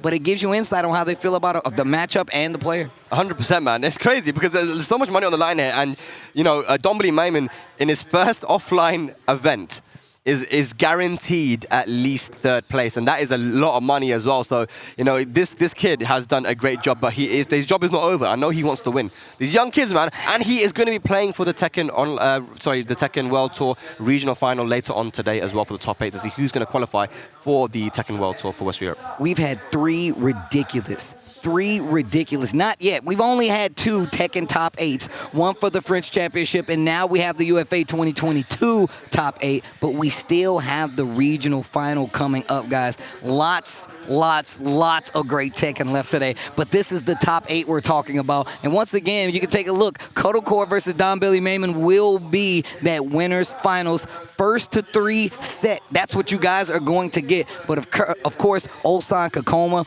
went 2-1. Ulsan's gonna move down. Jodd versus Kang, which is what we're setting up right now, will be going on to face Ulsan in that loser semifinal. So no matter what, you got a hard match coming up for Jodd or Kang, and then you still have to worry about Ulsan waiting in that loser semifinal. 100%, man. This is such a stacked top 8. It just goes to show Sephiblack and Kalak eliminated early on here. I mean, that just goes to show the level of the competition that we have here at UFA 2022. And ladies and lads, if you're watching at home, I know you see the stage. I know you see, you know, you obviously can't experience it the way that we can, but I hope that next time you guys can come here and definitely experience UFA, because it is such an amazing event. It's great vibes. It is the production value that you see here and everything is years beyond what I've seen in Europe for well, ever. In all honesty, I'm just happy to be out, man. You know me, I'll go wherever and talk about video games. Long as they got a seat for me to talk, I'm good, you know? And I'm telling you right now, UFA has been an amazing experience so far. They got these sick food trucks outside. The venue looks spectacular. You heard K-Wiz talking about it, but I'm telling you right now, somebody who goes to a lot of these U.S. majors, this is a beautiful event. I had a great time so far, and it's been fun. I got to see a lot of my old homies who I haven't seen in a while, and I got to see some great matches on top of it. And we still got more of those bad boys coming for you with Jodd versus Kang coming up. Somebody's going home, man. And it's coming up right now, ladies and lads. Here we go. We're locked and loaded. Kang versus Jodd. France versus the UK. Loser bracket action here for top 8. Let's go. Fight. And he's gone for the bob here, you know, Steve. We were asking, you know, what's he going to go for? And I feel like because it's offline, it's a different ball game. Gonna go for the bob and see if he can make it work. Oh, nice block on the low. Just clean launch. Gonna break the balcony early. Yeah. Down back 2. Still with the tailspin. Oh, wow. Catches Kang ducking on the wall. Jodd in full control. Down 4-1. Ayashida step to close out. All right, all right, all right. Here we go. All right. Oh, nice. Punish. Oh, Parry. the counter. What? Oh. Defo missed input, and you know, Kang definitely didn't take advantage of that. Yeah, you definitely could have did something crazy with that one. Any move would have been a counter hit on top of that. Oh, yes. Speaking of, down 4-2. That's the thing about the, you know, the key charge is that any move that you do will be a counter hit, but also on you, you also get counter hit for any move. Here we go, one more hit, gonna do it! Oh, no! No! That's no! Usually guaranteed, but too slow. Yeah. Fight. Yeah, a lot of drops early on. I think, you know, now that it's loser bracket, Steve, you know, a bit of nerves now for Jodd. Up 4-4. That new launcher from Bob. I'm starting to see it more and more. I love seeing more Bob players use that up 4-4, that new launcher from Bob. Yeah, finally. Wow, Okay. Jodd trying to keep this running. Nice, a flip over. What's the okie dokie? Nice punish. Okay. Blocks on the low, looking good. No duck on the 4-3. Spins the blue stuff. Oh, yeah, Spins yeah. in his face and just holding back. Not close enough. Uh-oh. Can't get the combo, unfortunately. One more hit, gonna do it. The low from Kang. Can we talk about the success rate on Kang's get-up kicks today? Like, I think he's like 5 for 6 or something crazy like that. Yeah, he has a good read on when his opponent wants to be aggressive and push the pace. But here we go now. Talking about pushing the pace. Jodd with a nice combo. Oh, big damage on the wall right here. Tries to go for one more. Yeah. Kang in trouble right now. Huge life deficit on his side. Nice series.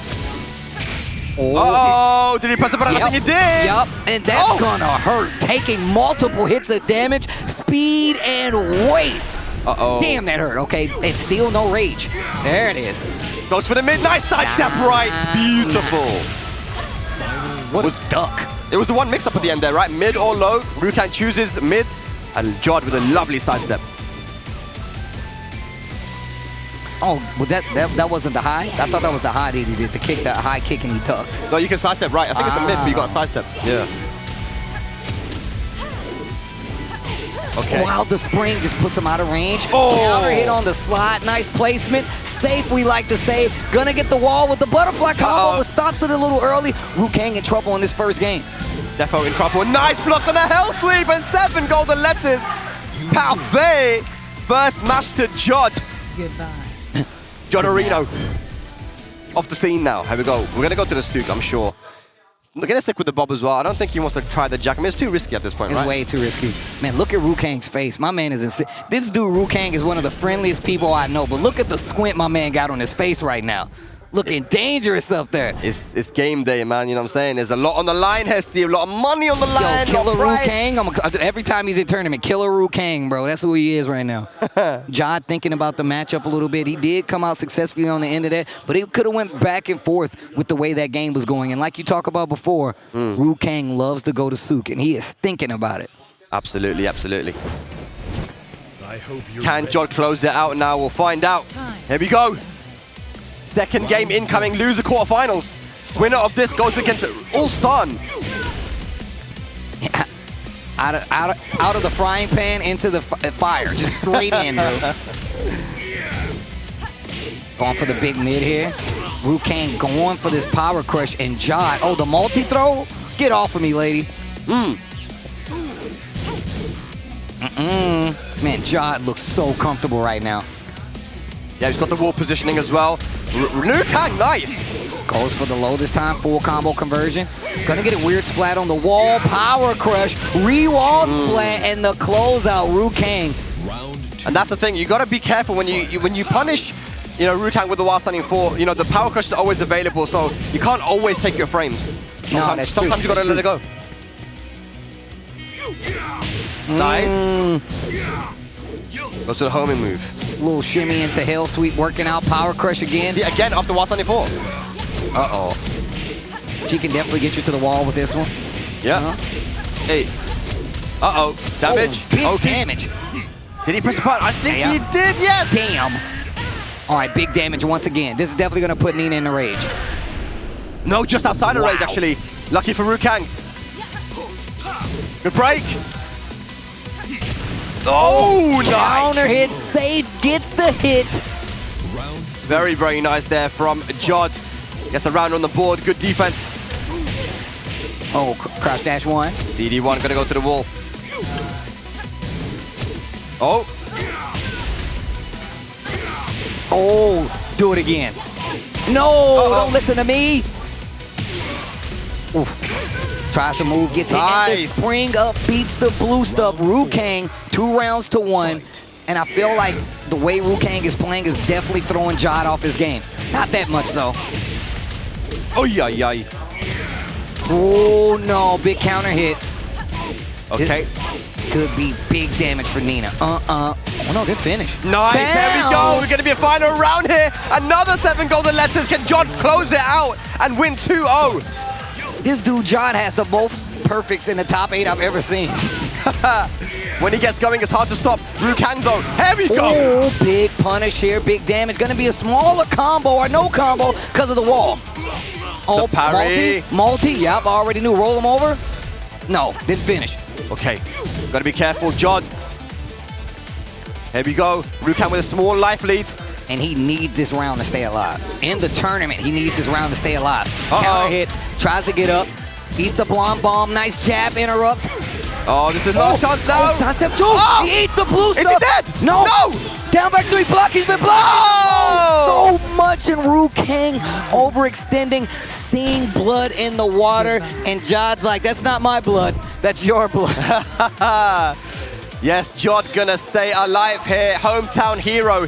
So many blocks on those down back 3s. Liu Kang kept trying to force it, but yeah, wasn't able to work. And, you know, super close set. But Jodd will be moving into the top 4, playing up against Ulsan later on. Wow. Well, Jodd's got his work cut out for him. And now Liu Kang, back to friendly Liu Kang. He's like he's got a split personality, bro. He was just up on the screen, squinting, looking mean as hell. And now he's back to friendly Liu Kang once again. Liu Kang, one of the homies, man, a good friend of mine, a good friend of yours too, man. Did very well. What a showing. Jodd going to be the person who stays alive in this top 8, but now an even bigger fish to possibly fry. Ulsan is going to be his next opponent on the losing side. And once again, that's do or die. You either lose and go home, or you win and you go on, you know? Yeah, no, absolutely, man. It's do or die right now. And, you know, who would have thought that Ulsan would be in the loser bracket? But I do believe that we're going to be moving into the winner's side now. And, you know, there's a big boy match coming up, man. And I can't wait. I honestly cannot wait, man. But ladies and lads, thank you so much for tuning in here for UFA 2022. I hope you guys have enjoyed it as much as we have been enjoying it. And the action isn't even over yet, man. We're still here for top 8. Spag, Steve on the mic here. Paris, France. Man, it's been great. Paris. It's been very nice. Paris. It's been very nice. Dang, you got all extra deep in there. I like how you did that. Now, these matches are about to be crazy, man. Winner's side, DombiliMaymun going up against Kkokkoma. This is probably a match that I didn't know that I wanted to see, that I didn't even know I was even in the realm of seeing. Thanks, UFA 2022. We needed to see this. The world needed to see this. They needed to see this young man come out of his house for the first time and get a top 8 in one of the craziest stacked brackets ever at this point. We're going to take a look back at this last set with Liu Kang and Jodd. And like you said before, he was really trying to force these lows, and it was not working out. And I feel like we always talk about how Liu Kang likes to go for the lows. The thing is, other players know that too, and they really did take advantage of it. I mean, nice jab interrupt right there, and you can really see Kang starting to get his wits about him, starting to run it back a little bit, and I knew because of the cameraman. I knew because of the cameraman sleeping on the job that wasn't going to hit. He was like, he's dead. I'm like, he's not dead. This is, I already know. This cameraman fell asleep, and now there's another chance, but that's the way it works. That's the way the cookie crumbles. You still got games to play if you're Jodd. If not, you're Kang and you're sitting in the crowd, man. Good games nonetheless. No, 100%. I mean, you can't be upset with that, man. He gets a fifth place finish there, Kang. But, you know, Jodd, the dream stays alive here, man. This is the thing, you know, so Dombili wouldn't actually have been here if he didn't qualify for the regional finals, because they paid for him his flight and accommodation to come here. So he decided, I'm going to enter UFA as well since I'm here already, right? And there he is in winners finals, the 17-year-old from Germany. You know, incredible story right now, what we're seeing right now unfold at UFA. But he's only here because he got his flight paid. Otherwise, you wouldn't be. And this is the thing what I was talking about. There are so many players that haven't had the opportunity to come out and show what they're made of, that play online, that are young, that haven't had the chance or the money to travel to international tournaments, but they are around. You know, we always talk about this, right? We always talk about how, like, people don't know players from other regions because they don't get to go and travel like that, right? The regional finals giving us this match right here, essentially. But also, I feel like it's amazing what Tekken does for fighting games, because it was a point in time where Kkokkoma was that young gun, and she was playing up against some of the best players in the world, the Dimebacks, and all these other players, where Kkokkoma earned her name, her spot as one of the best players in the world. And I feel like DombiliMaymun is well on his way to doing the exact same thing. And the Alyssa is coming out for Kkokkoma, and we're going to this small-ass stage. All right, let's see, man. First to 3 action here, ladies and lads. Let's get into it. Germany versus the US. Oh, wow. No break on the 1+2 to start it off. Kkokkoma already on the wall. Oh, wow. Oh, man, that was scary. Now, here's the thing, though, Steve, is that you guys in America have a lot of Marduks. A lot of Marduks. Yup, we got a lot of those big guys over there, bro. I'm telling you right now. Shout outs to the boy Joey Fury. Shout outs to the boy Todd. We got quite a few of them in the U.S., and I know she fights a lot of them, but DombiliMaymun is... Look, he's young, but I promise you he's not inexperienced, man. Yeah, no, he's definitely got that experience, man. But can he close this round out against Kkokkoma? Oh, down 3. Kkokkoma classic. Up, I felt it. Unblockable wall splat. Chainsaws in building. Chainsaws in the building. Nice. What an evasive move to get out of danger, and that was looking like DombiliMaymun's game to win. Yeah, the chainsaws, of course, you need to know them, man. And even if you know them, they're very, very good and strong. I feel like, pick it up. Nice launcher right here. I don't know if that was a missed input or not, but I'm going to tell you, DombiliMaymun knew exactly what to do. Full launch. Wait, looking for the back tech right there. Yeah. If you hold up, it does avoid down forward 1, but you get hit with the back throw. Wow, look at this, man, DombiliMaymun's defense is still really, really good. Still has a second chance to win, but the dunk on the wall is gonna put him in danger. 2 rounds up now here, Kkokkoma in this first to 3. Oh, gets no tackle. Spring up to just stop that offensive push from DombiliMaymun in the Marduk. Yep, okay, down forward 1. What a read, gets the wall splat. I love the awareness right there from Marduk. Uh-oh, no break. The beatdown. Are we going to get a special get-up here from Elisa? What's going to be the Oki? Oh! Let's get up 3. Oh, wow. Gets clipped out of the rage drive. Wow. Nice. Good stuff there. Dombili on the board now. Oh, no tackle. Not this time. That was a sick break. Oh, counter hit on the wall. Not a lot of damage, but the advantage is there. Not sure if Mara can actually launch it down 3, so being used a bit more here from Kkokkoma. Oh, nice sidestep. Chainsaws out. Okay. Down 3 again. Man, these lows are really starting to add up. Gets the wall splat again. Realign to get a little more damage. And another wall splat. The caddy corner combo from Kkokkoma. And that's going to be the first match. Like we said, Steve, there's a lot of Marduks in the US, and she's going to definitely have that experience. And look who's walking up. Look who's walking up. Hands off the tripod. Yes, it is legendary Muho coming up here. Very, very knowledgeable player. You know, these are the kind of guys that have helped the German scene to rise up and become one of the best in Europe. You know, these young players, you know, they've been able to grow by learning from people like Mihawk, Sephiblack, and these other players, you know. So taking the advice, let's see what he can do here now. Dude, I'm gonna tell you, when I was at Only the Best, I saw like how the Germans literally came up on stage, like HK Jr., I'm like all of them. Like, I'm like, man, this is how you make a community strong. And you can tell right now, DombiliMaymun is really holding his own in this top 8, and he's going up against Kkokkoma. Has a big rebuttal to have here, but it is definitely something I feel like DombiliMaymun can do. Yeah, no, 100%, man. It's first to 3, so we're in it for a bit longer now. Oh yeah, this is first to 3. I actually forgot. I was too wrapped up in the action. All right, get that out of here. Let's go. He bought that card with him. He bought that with him, bro. Just to throw it. All right, let's go. Second game. No break on the 1+2. Talking about throwing it. All right. Down 4-4. Yeah, that full crash down 4-4. Oof. Lots of situations where Marduk is getting caught ducking.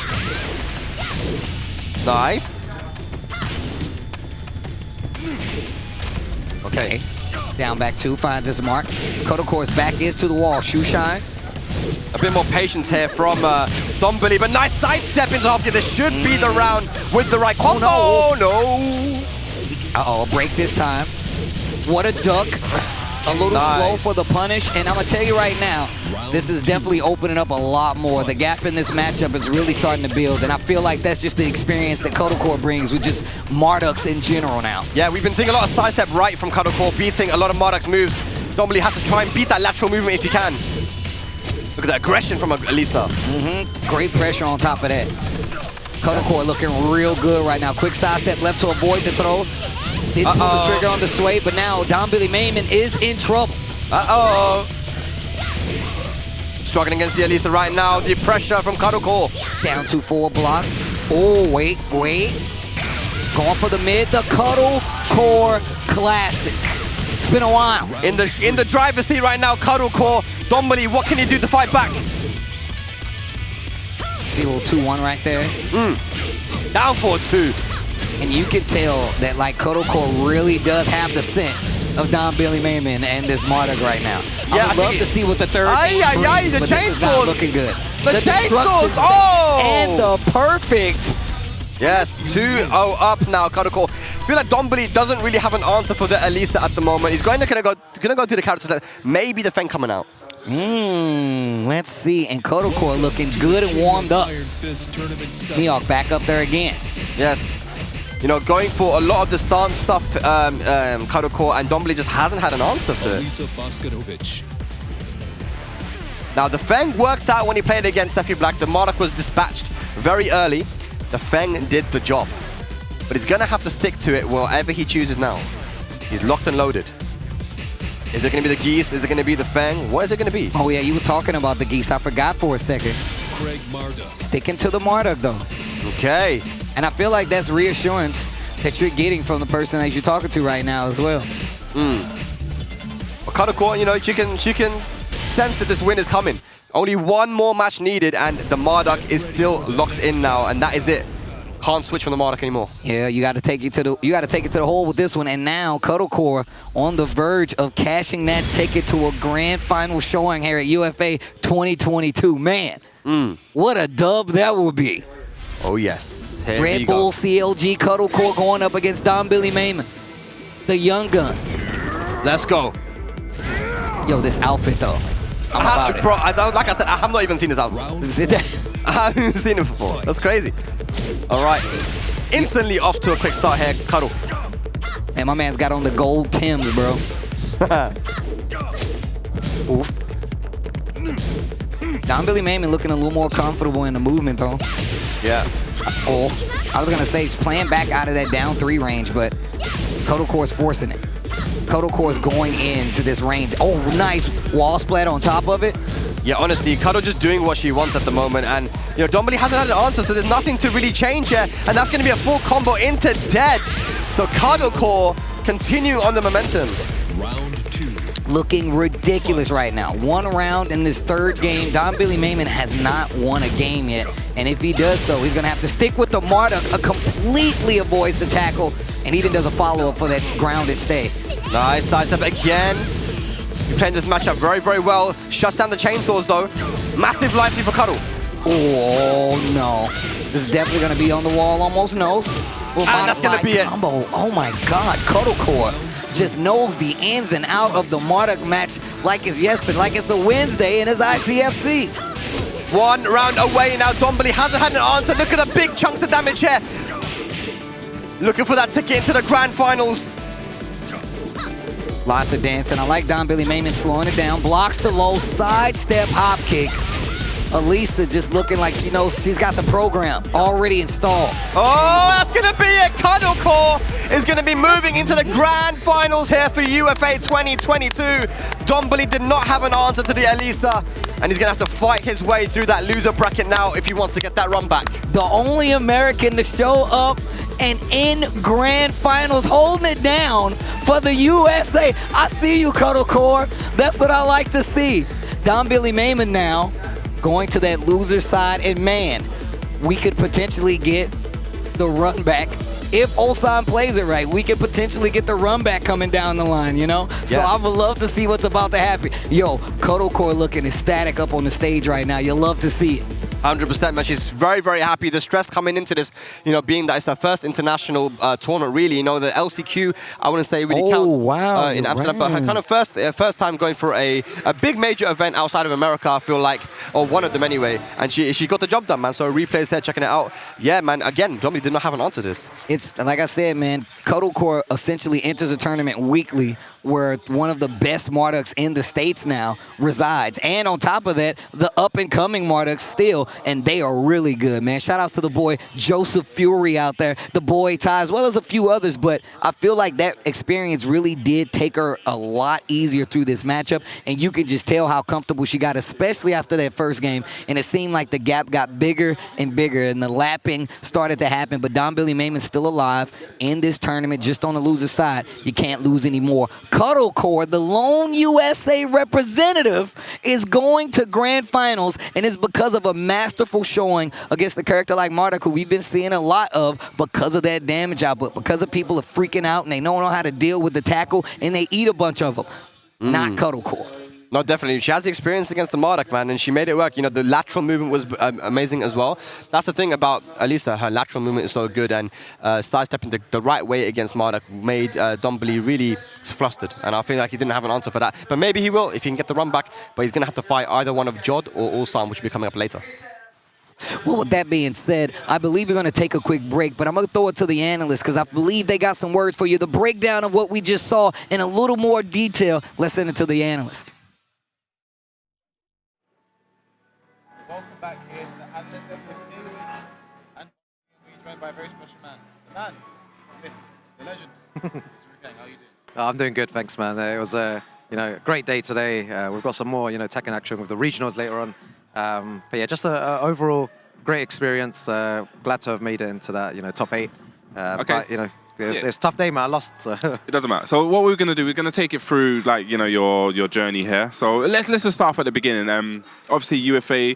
This is your second time here, right? Because you came here in the first year. No. You didn't come here? This is my first time. This is your first? Why do I think you came the first time? I think someone else mentioned that I came here ages ago, but it was actually Asim who came here, not me. I think people are confusing. Okay, so this is your first UFA. Okay, that's even great. UFA, yeah. So just tell us about your experience first. Do you know what? UFA was an event that I wanted to really go to. Everyone spoke very highly of it, and I can see why. Amazing atmosphere, great stage, the lighting, everything's super professional here. So yeah, I was just super excited, and I've had a great time. Great people, great food.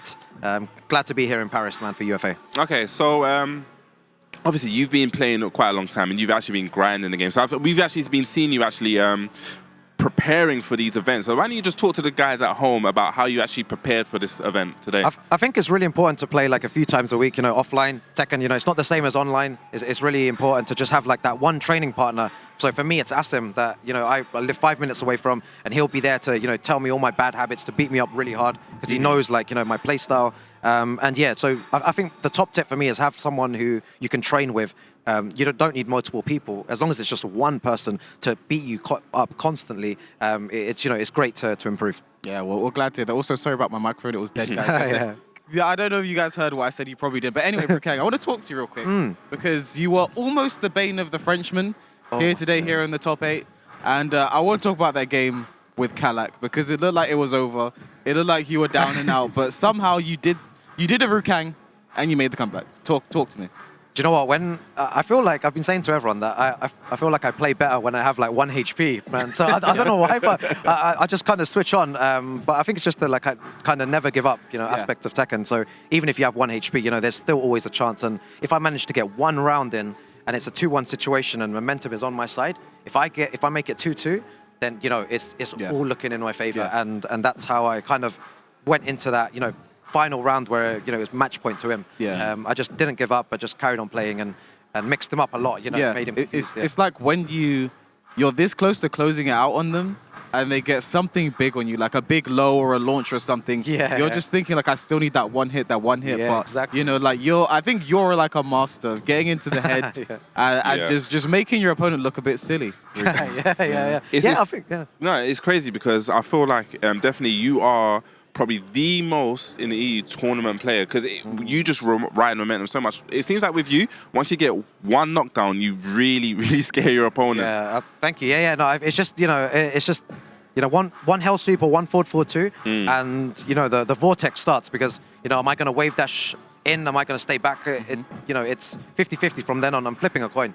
So the opponent needs to guess right. They can't guess right all the time. You cannot guess right. Yeah, you really can't. That's why it's called a 50-50. Exactly. Yeah. You know what I mean? And then obviously you had a great. It was an amazing game. I have to say, like you played very well. Then you had the game with Jodd. Not as great. No. Anything you want to say about that game? Okay. I wasn't prepared. He was blocking my down back 3 a lot, and I was just being stubborn. And I was like, no way you're seeing this, bro. I'm gonna hit you with this. And I kind of just got caught up in that. And I even wanted to end the round, down back 3, and it got me killed in the end. But he had great reactions to block that low, because it looked like he was blocking on reaction because he wasn't ducking at other times. I was throwing mids out. But yeah, well played to Jodd. He did really well, and congratulations to him for advancing. And so Rukang, with you're no longer in the tournament, but you're looking at all the players you have left. Who to you is looking like they're going to go all the way? Do you know what? I have to support my boy, man, Ulsan. And, his fellow Bob main, he's been sticking to his word. He said, he'll always try and go Bob first. And if it doesn't work, he'll switch to Kazumi. I think, he has a great chance of taking it, but Kkokkoma is in that winners finals, taking it very convincingly over Dombili. And Dombili's been looking very good. So it's anyone's game. But I think between Cuddle and Ulsan, it has to be. Yeah, I think with that as well, one of Cuddle's main training partners, Joey Fury, they were on the same team for a long time. I think she just looks so prepared, for that matchup. And I'd love to see some more of Dombili. He's still alive. He's in the loser's side. He's going to be in our losers final. So I hope to see him do more there. But I think our next game is probably we're gonna get Jodd versus Ulsan. I guess So that's gonna be something to watch out for. Yeah, it's going to be a good match for sure. Jodd's been playing very well today. I think he's the highest placing French person in the tournament here. And was he even in the Tekken, France Championships yesterday? He wasn't. I think he came like 9th in his leaderboard or something. So, sorry to cut you off, Kang. Oh, okay. We're going to be heading back now to our commentators. But thank you for joining us. No worries. Commiseration of the tournament. Thank you. And enjoy the rest of the event, guys.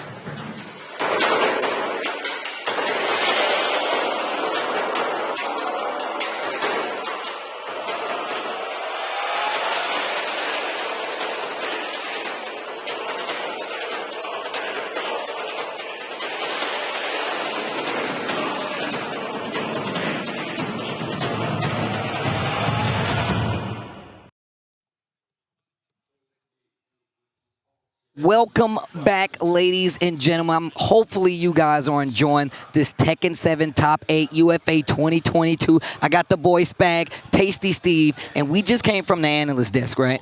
And we heard what Rukang said, and he kind of shared the same sentiment that we were talking about. tried to force the low a little too many times, and Jodd called him out on it, and that's what got him that W. And even tried to talk, they talked a little bit about that last match, DombiliMaymun going up against Kkokkoma as well. But I love the fact that Kang is he's introspective about that loss. He knows what his fault was, and I think that's why he's a great player. I also think that's why he's a great commentator, because he's able to point even out his own faults and be like, hey, this is what I did wrong that got me the L, and I'm going to commit to the fact that that was my mistake. I'm going to go back different. I like that attitude about him, because that means he's going to come back a stronger player right afterwards. Yeah, 100%. Like, he's always been that kind of guy, be like, oh yeah, I did this wrong, so I need to make sure the next time I don't do that. You know, and bit by bit, piece by piece, you actually start improving until you become a finished product. But here we go, ladies and lads. Here is the tail of the tape right now, man. The top 8 is not over by any means, but we are in our top 4. Kkokkoma sitting in the grand finals in a great position in the winner's side. Ulsan, Jodd in the loser side. That's going to be our next match, and of course, DombiliMaymun, the young 17-year-old, sitting there in losers finals to wait for the winner of this next match incoming. So we talked about the fact that, the first 2 we saw today was Ulsan, DombiliMaymun. And now if Ulsan can make it past Jodd, he will get that run back versus the young gun 17-year-old Marduk. But you got to make it through Jodd first. I'm really interested to know Ulsan's, Nina experience. I would love to know how deep he understands this matchup, which it's not surprising to me if he would, because I feel like he's that good of a player where he knows how to do that. Yeah, absolutely, man. But yeah, I mean, I don't think these guys have played yet, right? Ulsan and Jodd. No, I don't think they've played at all, in all honesty. So this is going to be a first one. This is also a good opportunity for Jodd. A person I talked to at OTB and was like, yo, Steve, look out for me. And the next time I saw him, it was here in this top 8 at UFA 2022. Yeah, I mean, that just goes to show the confidence he had in his level. He's playing good. We've been seeing him play online in many, many tournaments. Anytime there's something happening, whether it's an exhibition or a tournament, he's there. And so he's got the experience online. That's one thing that I feel like... I think the pandemic, as bad as it was, it had some benefits to it as well. There was a silver lining in the cloud, right? Yeah, you're right. You're definitely right about that. Yeah, and I think that what that was that it gave these young guys that can't travel the opportunity to play against the guys who do travel, right? The top players that are now stuck online, and getting that experience, getting that tournament experience. It's not the same as offline, but it is, it's still stress. It's still a tournament game. And then look at that, they've been able to convert that to offline, and we have all these players now around the world that are so strong. I'm gonna tell you right now, just like the short and sweet of it, even if you go to the other side of it, of these players who always play like offline and had to kind of transition to playing online, players like Anakin, and I'm just talking about on the state side, like Little Majin. These guys are starting to play more online, even though they know they're not comfortable in it. But personally, I feel like learning and playing online is a completely different style that every Tekken player will have to learn eventually, because there's so many players that are birthed from it now. But here we go, Jodd Ulsan. It's gonna be France versus Korea. Kazumi versus Nina. Let's go. Let's get it, man. And sticking with the Kazumi here for the first match. And again, like I said, Nina is a very poke-heavy character, so I think Ulsan likes to go poke for poke, in this matchup. Yeah, that way it's not really too risky. You don't have to commit like, hey, I don't have to break down your game plan and find these huge openings, because I'm going to whip punish you and get it regardless. But until then, I can poke you to death. I think that's what's really good about Kazumi. She can be annoying and poke you till you crack. 100%. Oh yeah, the while standing 1-2 there. Ulsan take the first round. Fight. Oh, nice little Hashida step. Down 4-4. Ooh, I was talking about that running too, man. And the running one, didn't see much of it, but look at how offensive Ulsan is being right now. Oi. Okay, trying to find a way in here versus Ulsan. Oh! No duck from Ulsan. Punish. Look at patience. How still Ulsan is playing. Yeah, that patience, dude. Yeah. Doesn't want to do it. Take any risks. Get nice off back of me. Two. Running 2. Rage available. I've got to be careful for Ulsan. Oh, punish! I knew it. Blonde bomb after the knockdown, lots of blocks done, and then you go straight for the rage drive. They guess wrong, they get hit. And even if they block it, it's still a lot of blocks done. 1 round apiece. I talked about the running one, and I saw it for the first time right there. Tries to swing on the end of the string. Jodd prepared for it. We're going to get the butterfly to the wall and drop the last hit. Le flappy. Let's go. Get off of me, lady. All right, good. Breaking throws now. Jodd. 1-1-2, punish, and that's why you want to use Kazumi, right? It's just those small punishes, and here we go. Wall combo, not going to be dead. One more hit, going to do it. Down forward 1. for the win. Down 4-1, a really good tour for Kazumi from like the earliest days of Tekken 7, bro. Yes. Will statue kick with the down back 4. 1-1-2, look at this, just locking Jodd down, not letting him play the game. Ooh, Nice. wait a minute. Was that like a little high Shida step as well? Yeah, that's what it looked like, but sometimes he does it so fast, I can't tell. Yeah. Down back 2, gets the counter hit, and this can be a full, you can die. You actually can die. Is he dead? Yeah, you're dead. Oh, the Yeah. combo! That's why you do the, but like it's highly execution sensitive, right? But if you can do it, it's integral to Nina's game plan. And it's like she has some of the best wall carry in the game if you can do it. For sure, man.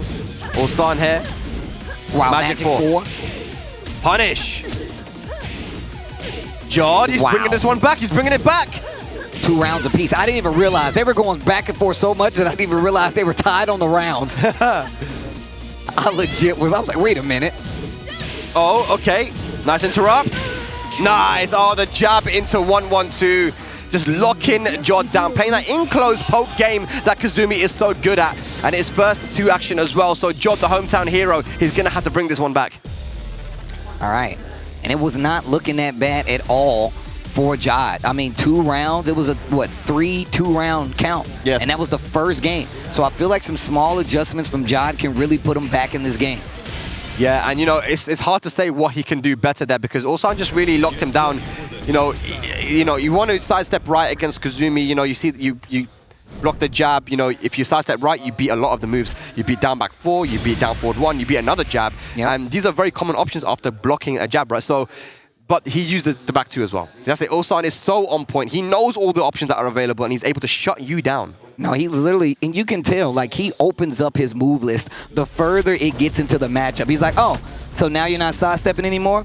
Now I'm going to unveil the down 4-1s and see how you play around it. And it kind of forced Jodd to move a little bit, but that opens up Kazumi's movement and Ulsan's movement overall. He just got crazy movement to, like, put himself in position to get punishes, with punishes, which we've seen in that first game, and just all throughout the tournament. And his Tekken career. What am I talking about?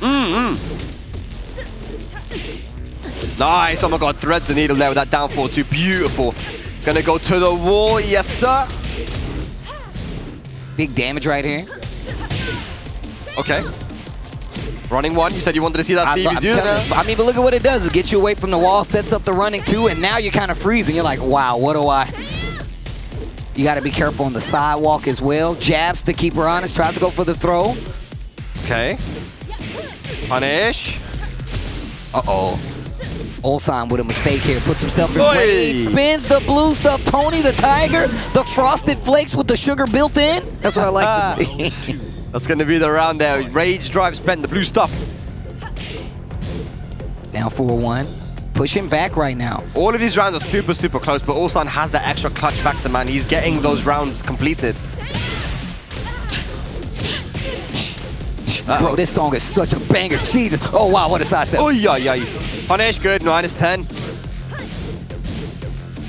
Nice track and move right there. Assuming Jodd was going to try to get away. Finds a mark this time, and it just feels like Jodd's been a little too anxious. Expecting Ulsan to like commit to certain things, but he's doing a lot of small pokes until he gets the advantage, and then he goes for the down 4-1s. Then he goes for the running 2s. He's really playing this safe. The crowd is giving a lot of energy here, man, because Jodd is facing elimination. He's had a crazy UFA 2022, but is this going to be the end of him as Ulsan gets a Magic 4 combo? I'm going to tell you right now, no matter who you are, this is a boss battle, bro. This is 100% a boss battle. Okay. Sidestep. Teasing with the wild standing 1. There's that down 4-1 again, and just pokes once again. Ulsan 100% okay with taking pokes just to take the round. Spins the blue, gets the launch on the wall. Okay, hang on a second, Ev. No break on the throw. No multi either. Oh, sidestep, no throw punish. High speed step on the wall. Frosted Flakes blocked. That's not plus on block. Oh, hang on, 1-1-2, one more hit's gonna do it here. Harada cares. Aye. Jodd, Harada cares. That means you can bring it back. That's gonna be it. 3 rounds straight. Ulsan stays alive at UFA 2022, moving into the losers finals. But Jodd, what a performance from the young lad from France. He represented really well there, Steve. I'm gonna tell you right now, once again, I saw Jodd for the first time at Only the Best. And when I told you, he said, hey, Steve, You don't know me now, but you will know me. Look out for me. And the next time I saw him was today, here, this weekend at UFA 2022. And that's the performance that he gives me. I got to say, man, that was godlike. These guys are only going to get better, man. May we? Yes. But, you know, the two guys that were, you know, in top 4 from the European side, both young, new players, man. So it's the future's looking bright. Looks like Dombili won the rock, paper, scissors, and he's going to get his preferred side. Although I heard that Ulsan is a P2 fan. Yeah, I think that's what I heard too. Yeah. So, I mean, most people are going to pick P1, right? But I don't think he cares. He just did the rock, paper, scissors for the hell of it, you know? Yeah, and on top, but the thing is now that I look at the RPS, I'm looking at what they throw. Like, I'm looking at the thought process. Because I'm going to tell you right now, it was like tied up until that last one. And DombiliMaymun was like, yo, rock. I was like, okay. And Ulsan was looking a little shaky with the scissors, bro. Like, I was like, you're not sure. That's just me, though. Once again, that's just me, though. Means nothing when it comes to the real game, or does it? Maybe it's 1-0 right now. Hey, but it is 1-0 because Ulsan lost the first set. This is double jeopardy, Batman. You're in trouble, bro. You're in trouble, Ulsan. You don't, and I'm gonna tell you right now, the thing is all about the rebuttal. I want to see what happens. This is the first time this situation has come up for DombiliMaymun. He's got to play a guy that he already beat in the tournament, in the top 8 nonetheless, and one of the best players in the world at that, but he did it the first time. Can he do it again is the question. The question also is Ulsan gonna go for the Kazumi? That is the question. I wouldn't blame him. I feel like it might be a little better. I feel like, just think about it like this. You have a lot of great pokes because of the down 4-1, you know what I'm saying? The stature kicks as well. You get to challenge a lot of what Marduk does with normal running 1, running 2. That's going to change the matchup if you're fighting a Marduk. But the thing that I noticed about DombiliMaymun, his defense is really good. I mean, don't get me wrong, he gets shaken sometimes, you know what I'm saying? But for the most part, when he feels comfortable, he looks like you can't open him up to save the world. So that's what I'm really expecting to see, but I'm also expecting to see the Kazumi.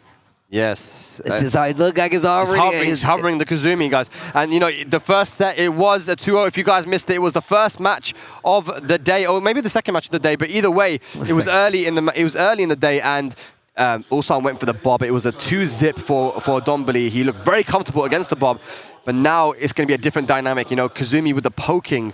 You know, can Dombili actually deal with this? I don't know. It's his first to 3 as well, so there's a lot of factors on the line here, Steve.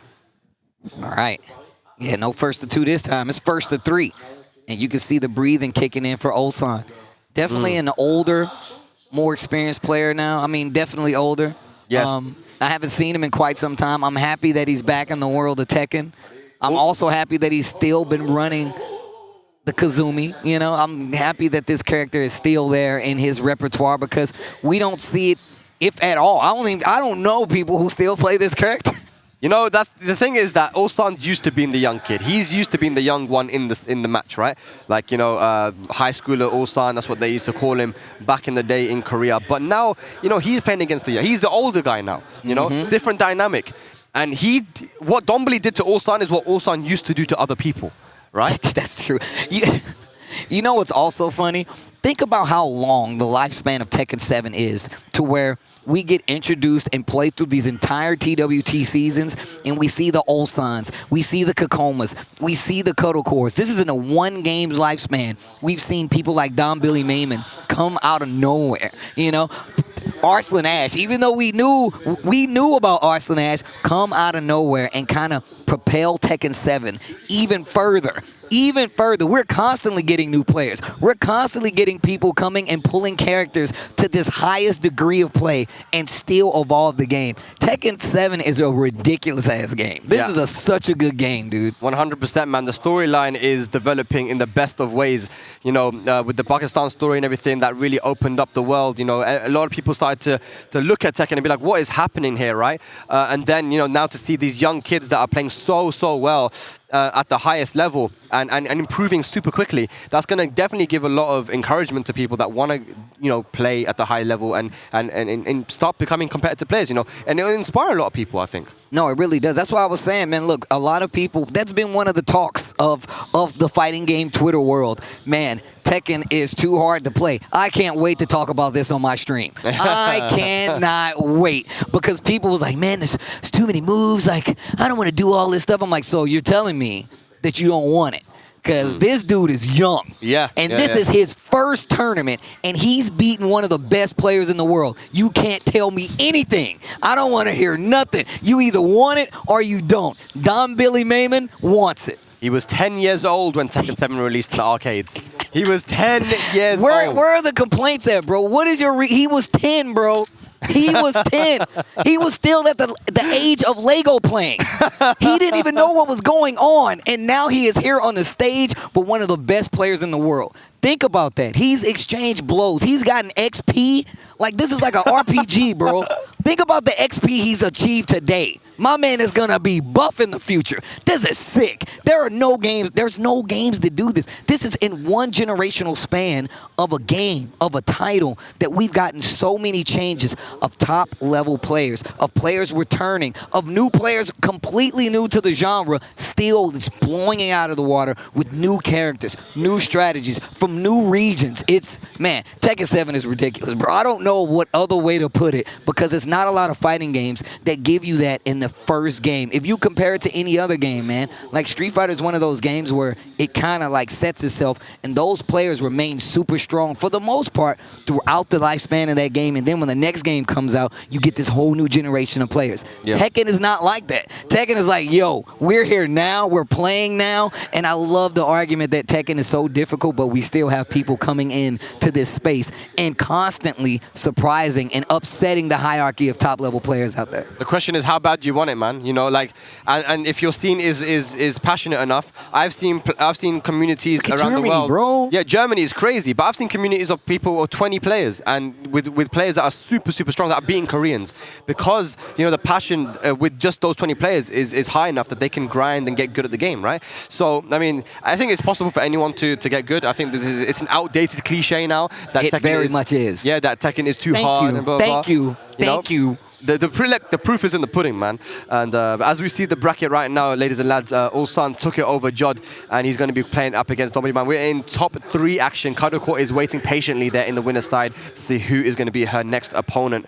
But yeah, honestly, like, I'm super excited for the future for Tekken as well. If this is how good the latter stage of Tekken 7 is, what the hell is going to happen in Tekken 8? I mean, it's going to be nothing short but of complete hype. That's all. Yeah, man. Like I said, it's not a lot of games that can give you what Tekken 7 gives you. And this is no slight to any other game, but it's more of me noticing how other games, like, they peak out, how they grow over time, right? And I can apply this to a lot of different games, man. Shout outs to Sonic Fox and the NRS scene, who constantly evolved what the NRS games are, like, putting out, right? But they also created other spawns of players that were like, I need to take out this Sonic Fox. I need to go and aim at Sonic Fox because they are that good of a player. And I feel like no matter what game you put that across, Tekken is a game that's withstood the test of time.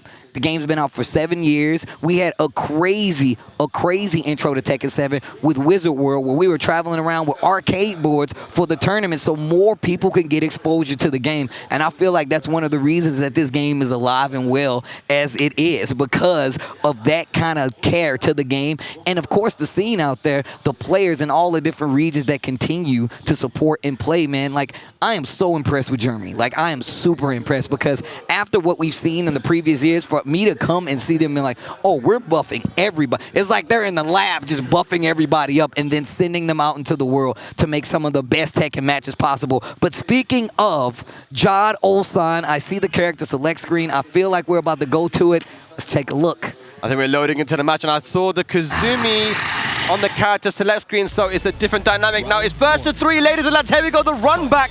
Germany versus Korea, Dombili versus Ulsan, and instantly in with a magic 4. Can't do that. Well, you can do that with Bob, but he didn't get it. But this is what I was talking about, though. This character, Kazumi, really does kind of deal with what Marduk wants to do. You want to tackle? I got down 4-1. If I let it rip, you're not going to hit me at all. And he was like, yeah, don't think I forgot about what happened that first time. Completely different character this time around, and look at how much more forceful he's playing. Yeah, and actually, I've played this matchup quite a bit, the Kazumi versus the Marduk. I kind of like it. When Kazumi gets into close range, it can be a little bit difficult for Marduk to deal with that. Nice, gets the knockdown. Tries to go for the throw on the wall. Gets it this time. Gonna get the splat.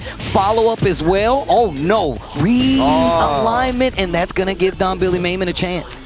Yeah, Dombilly. And he bring this one back. He's got rage. I mean, of course he can. It's Marduk and rage. Of course you can bring it back. He's a thief. A tackle in a dream, bro. Goes for the mid. Nice dog. With punish. Ulsan looking very nice here to start this one off. This is first to 3. This is losers final. Yes. 1-1-2. Those are gonna add up, you know, those 1-1-2, those flash punch combos. And I feel like that's one of the things that's really hard against Marduk, right? Getting that knockdown, forcing him to respect your play. Wow, that back 1-2 hit from mad far away. Yeah, and that's what we're seeing right now from Ulsan, just jabbing in his face. It can be so hard for Marduk to deal with. He hasn't got the best get-off-me tools, the best panic tools. And the range that some of the normals Kazumi has covers really does make it so Marduk has to play a little further out. He's got to move around, and he's a big boy. He can't do that. Yes, and now we've got Miho coming up once again to give a little bit of advice potentially to Dombilly. Just stay calm. He's gone to the character select screen. Now a decision needs to be made because he's lost 4 matches in a row. He instantly goes for the Feng. Now this, I feel like, puts you in a situation to where you're banking on being the better player. Because there's no way Ulsan doesn't have experience in this matchup. And you're saying like, hey, I know that you're nice, but my Fang is gonna outplay you. And I think that's a hard thing to say. I feel like when you switch a character to a character like this that everybody is like, you know, already on and you need to know how to fight, you're saying a lot by doing this. But if you do lose, you have the opportunity to go back. But if you win, you stick, you know? Well, actually, you don't even have to because it's the first game and it's first to 3. Absolutely, yeah. And we just saw Ulsan versus Kkokkoma earlier, so Ulsan definitely knows the Feng matchup. He knows what he needs to do. Can he do it, though? We'll find out now. It's 1-0 to Ulsan in this first to 3. Round 1. All right, Sook is where we're going. Yeah. Now it's going to be a little bit easier for Dombilly to fight back in that poke-to-poke kind of in-close playstyle. Oh yeah, you can contest a lot more. We was talking about what Fang can do, the down forward ones, the back ones. This makes it a lot more up close and personal fight. See who's got the better whiff punish, who's looking for what. And I'm gonna tell you right now, you might not say I can outplay it, but you're definitely making a claim to it. DombiliMaymun with the hop kick. This could be the end. No. Harada cares. No. Yeah. Okay, try to go for the raw shoulder there because he was scared of the side wall splat, but gets the round on the board. That's the first round for Dombilly. Yep, that down 4-1 jab, that back 4, and just nice, simple play. No combos, just pokes. You can definitely win a game with just pokes. No block damage in Tekken, but you can definitely poke. And now you can see a little bit more of a reserved playstyle from Ulsan. Not being too overly aggressive. Nice magic 4 though. Oh, this is not good. Gonna get some really good carry here and possibly the wall too. Down 2.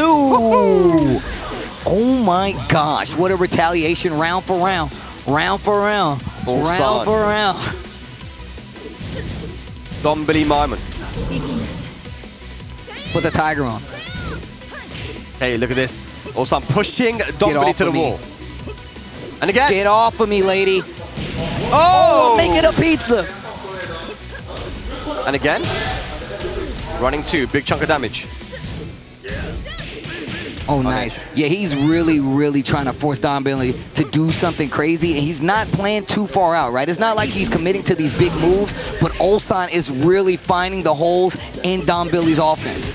That's going to be Drop it on him. Yes. All right, Ulsan, this is a very important round. Can Dombilly take it to a final round, or is Ulsan going to go up 2-0? Low parry already, and Ulsan is looking completely different than he did with that first game. Okay. Look at this. Look at the dynamic change here now, going for the Kazumi. Dombilly has not been able to keep up with this pace that Ulsan is pushing. Has a nice life feed here now. It's going to be good. Ulsan seems to be getting a little frustrated. DombiliMaymun is tightening up the offense and the defense. Finds the hop. This is going to be big damage on the wall. Nice.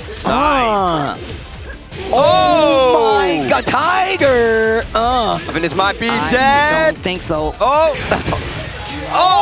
my God, the armor got.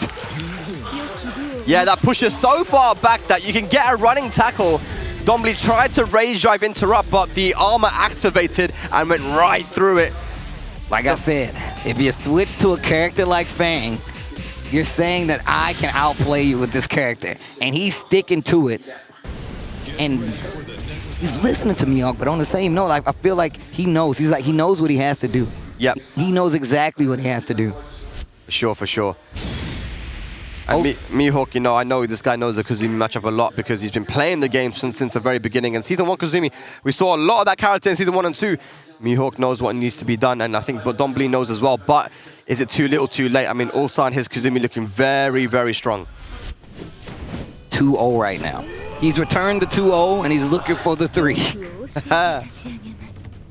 There we go. Top 3 action, losers finals, 2-0 for Ulsan. Will he make it into grand finals? We'll find out now.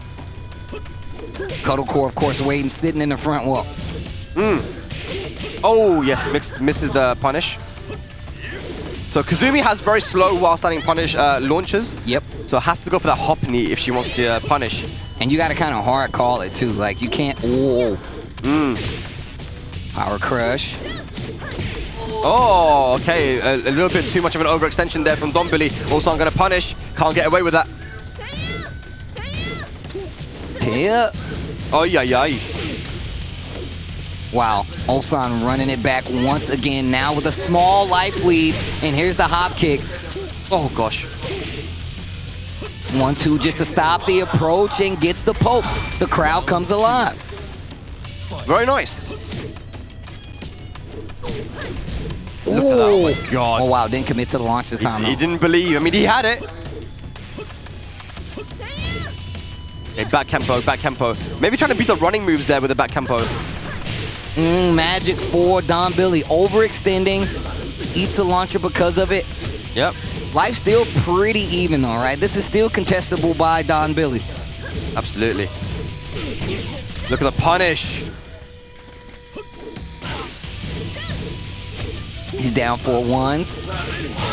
Big whiff there. I'm not sure if that's what he wanted to do, but Ulsan will take full advantage of that and get around on the board.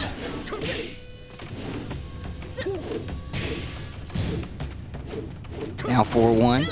I like playing a little further back for Dombili. Makes things a little more contestable. And you can see that forces Ulsan to try to like kind of force his hand. Oh, man.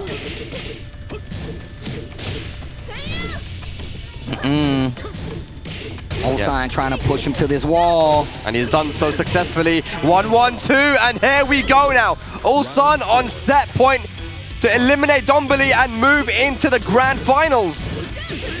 And he is really searching for answers right now. And it's almost, I feel like it becomes almost impossible to open up somebody like Ulsan. Look at this, just harassing with the down forward ones. Counter hit this time. There we go. Dombili has a life lead now. Nice punish. It on him. Okay, not over yet. Running 1 plus frames. Oh! The command throw. Oh no, not dead, but it's gonna hurt though. Is this gonna be it for Dombili, the hero from Europe? And yes, it is. DombiliMaymun is gonna be eliminated in 3rd place. Ulsan will move into the grand finals. But what a performance from the young lad in his first offline experience. Look, I'm gonna tell you right now. This DombiliMaymun guy, wow. Like legit wow. Like I seen him play online before I knew what he looked like. My man ain't got a lick of facial hair, but I'll be damned if he can't play Tekken. And now I want to see what's next for Dombili, man. Yo, that dude is ridiculous, bro. Yeah. Yo, DombiliMaymun though, bro. That boy is ridiculous, G.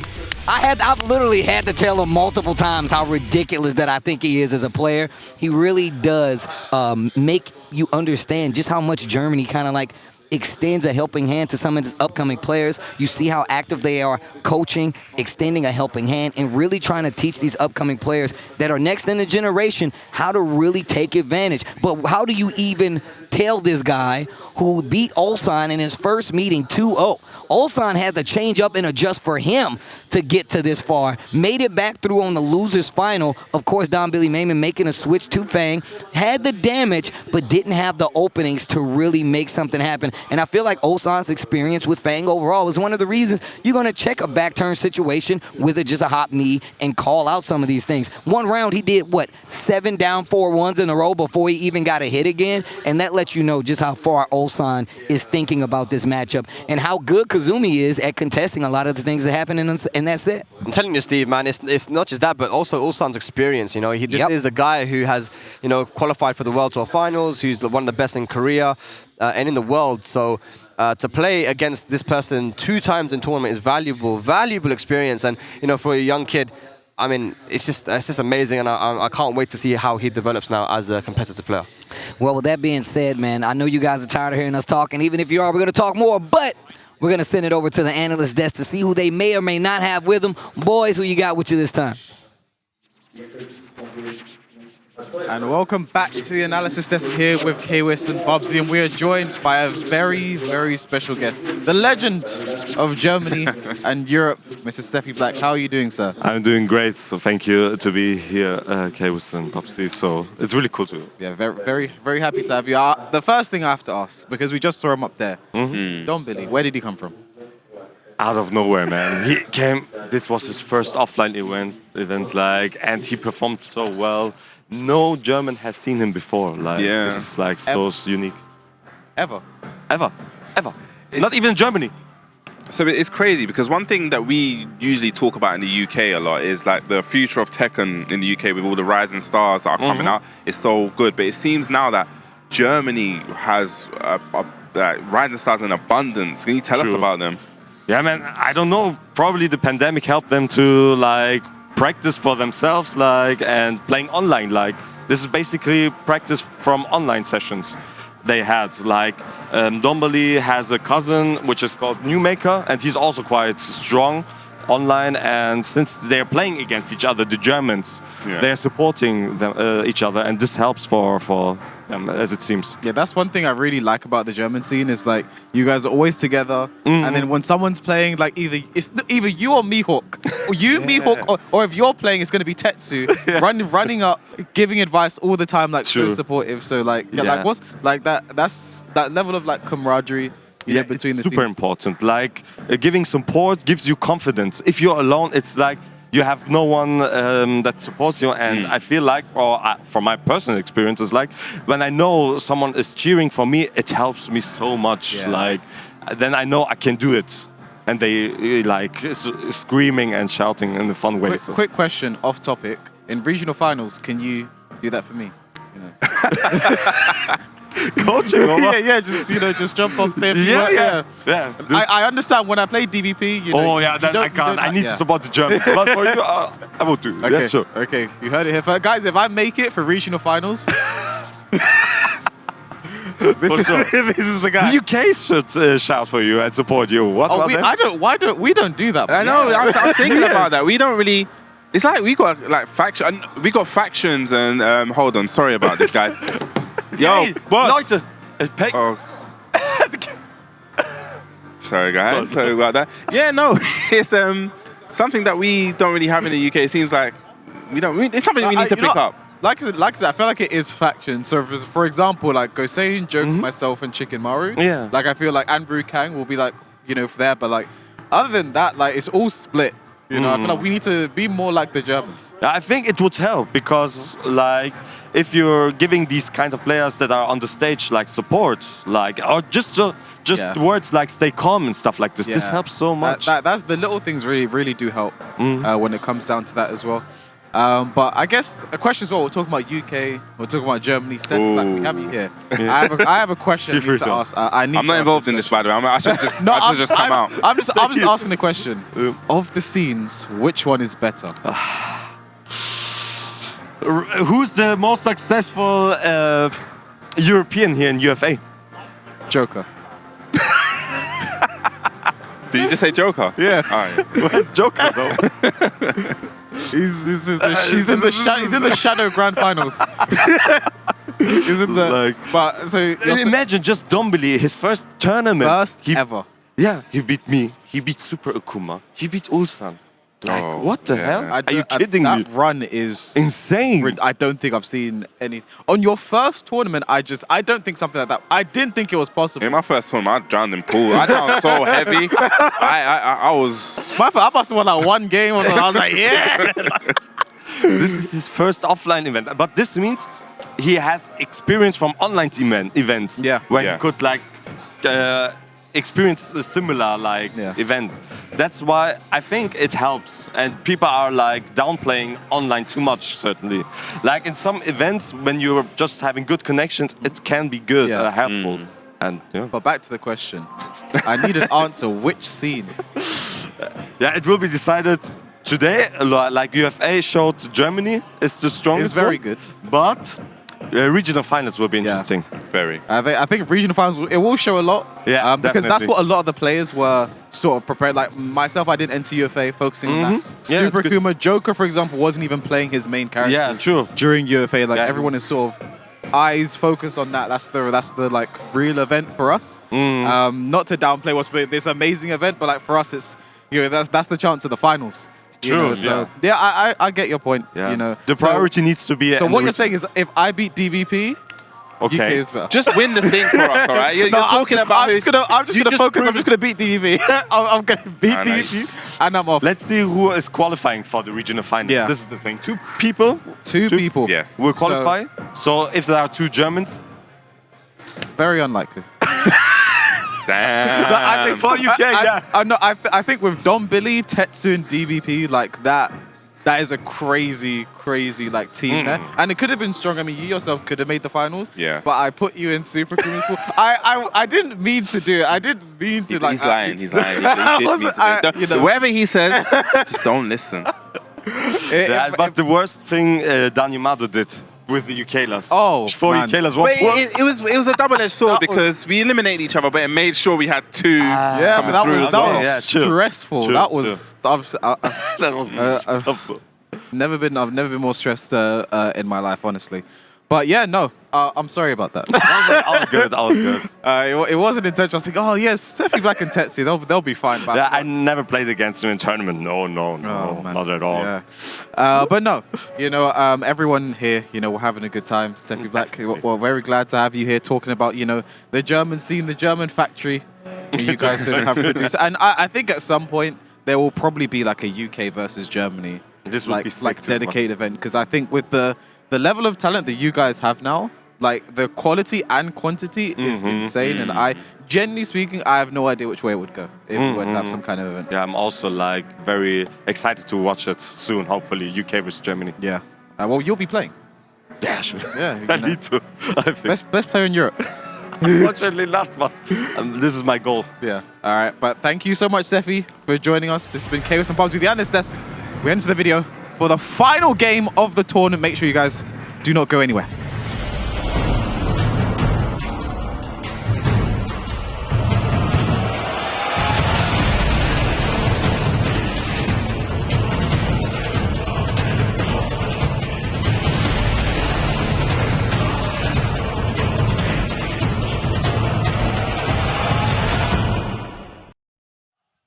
Ladies and lads, we are back here at UFA 2022, live from Paris, France. My name is Spag, joined by Tasty Steve, and we are in grand finals now. It is the final set of the tournament.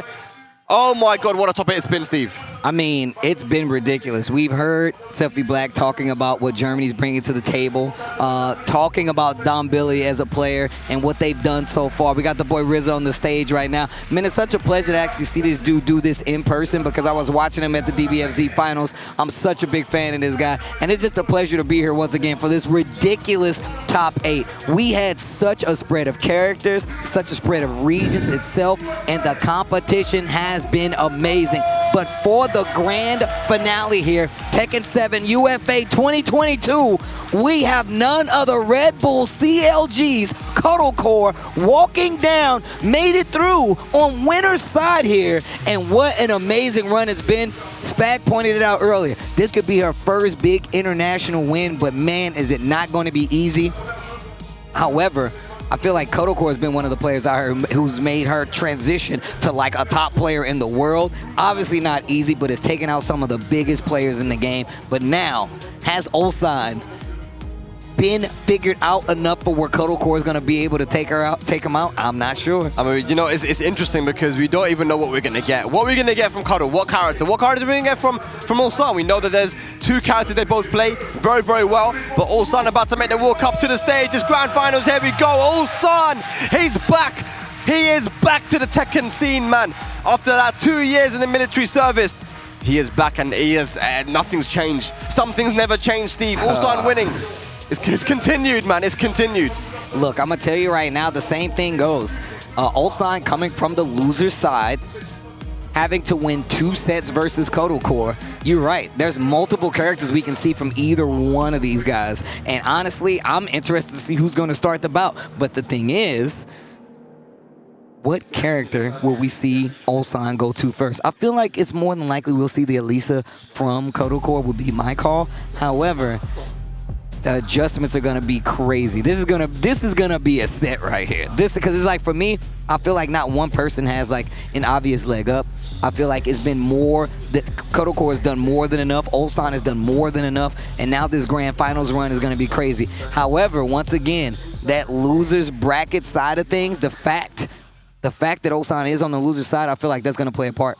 Yeah, and I feel like it's interesting because Ulsan, he managed to get his run back on Dombili, but he hasn't got the opportunity now to mess up in the set. He's not on the winner side here, he's on the loser side, so he needs to win 2 sets of first to 3. Cuddle only needs 1, sitting on that winner's side of the bracket. So for Ulsan, he needs to get off to a quick start. He can't afford to be losing a match or 2, you know, in this first to 3, man. He needs to get off to a quick start, and that means picking the right character here. So it's going to be interesting. I wouldn't be surprised if there was a blind pick, honestly. Actually, you know what? I love to see him employed, but I actually think they're just going straight in. They're already going to the stage select. Random it is at that. But, yeah, I think I saw Kazumi on one side. I didn't see the other character, though. But grand finals, I hear you, my guy. Riz out here letting people know it's about time. Grand finals UFA 2022 is going down. It's going to be Ulsan versus Kkokkoma. And I know right now it's going to be nothing but sparks, man. Let's get into it. Let's get into it, ladies and lads. Here we go. 2 days of Tekken action we've had here for UFA. And it all comes down to this, man. Day number 3 for UFA. Man.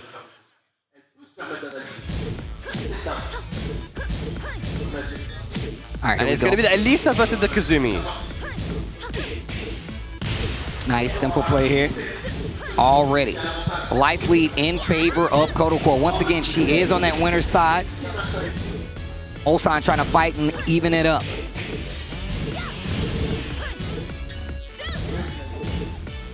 Being pretty aggressive towards Ulsan right now, too.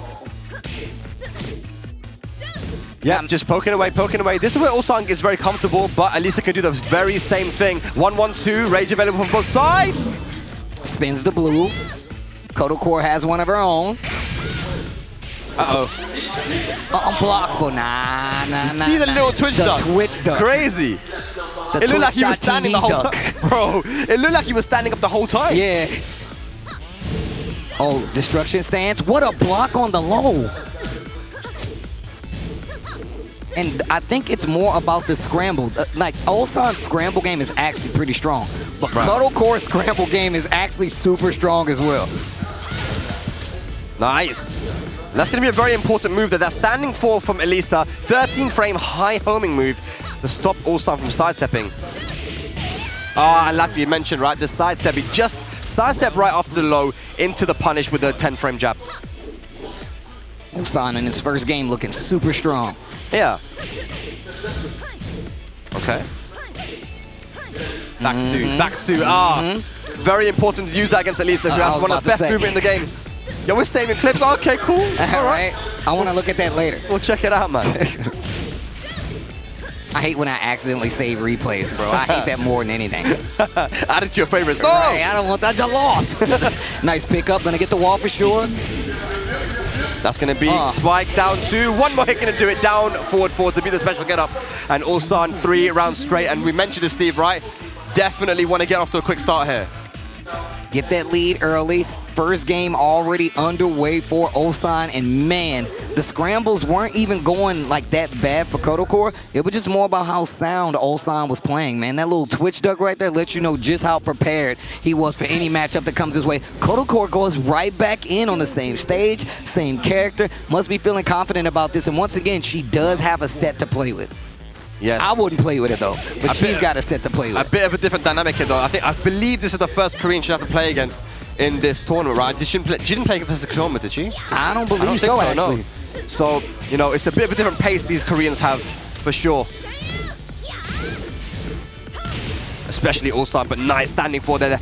Super, super important. Down 4. Pokes adding up for Ulsan, but also Kkokkoma. Just outside of rage. Magic 4. That has been one of the go-to situations for Ulsan, but the drop, I just would have rage right. No! I just would have rage right.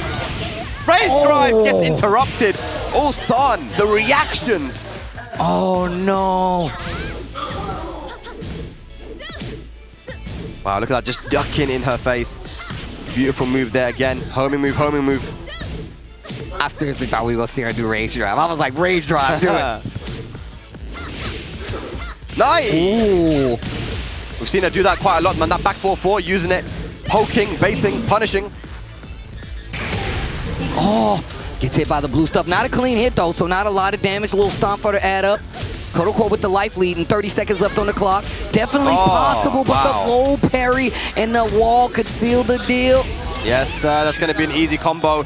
Jab down to Ulsan. 5 rounds in a row. Man. Once again, this is still can be data. You still got another set to play. You could switch characters, or you might just feel comfortable with it. Kkokkoma literally just went right back in, so she must be feeling the Elisa can do the job. 100%, and look, she has time to experiment as well, but the down back 3 gets completely low parried, and Ulsan should be taking this to the wall. All right, the down 2 as well. Little stature kick. Kkokkoma back to the wall, punish here. The down jab to beat the chainsaws. Good break on the 1 throw. Plus frames. And again, and again. Oh! Oh, sidewalk. You can keep doing it to me. Gets the wall again. Rage drive spent. Oh, yeah! Oh, the Kkokkoma classic. The C3. Good stuff there. Oh, okay, right. We got some smoke there. They like the Kkokkoma classic, bro. Down 4-1, starting to come out. Yep, poking away here. You've seen that Magic 4 really be a scramble tool that Ulsan likes to use when he knows you're getting a little overzealous. Yeah, and that's scary, man. I mean, talking to a lot of the pro players, Ulsan, they say he has one of the best reactions in the world. That down 3 got completely blocked. But Kato's got to be very, very careful. Oof. Nice! Oh, the Kkokkoma classic again. The quick side step, but she drops the combo. This could very well haunt Kkokkoma. Careful, be careful. Still in the game, though. One more hit's going to do it here for Ulsan. And the down 3, long range low there from Ulsan.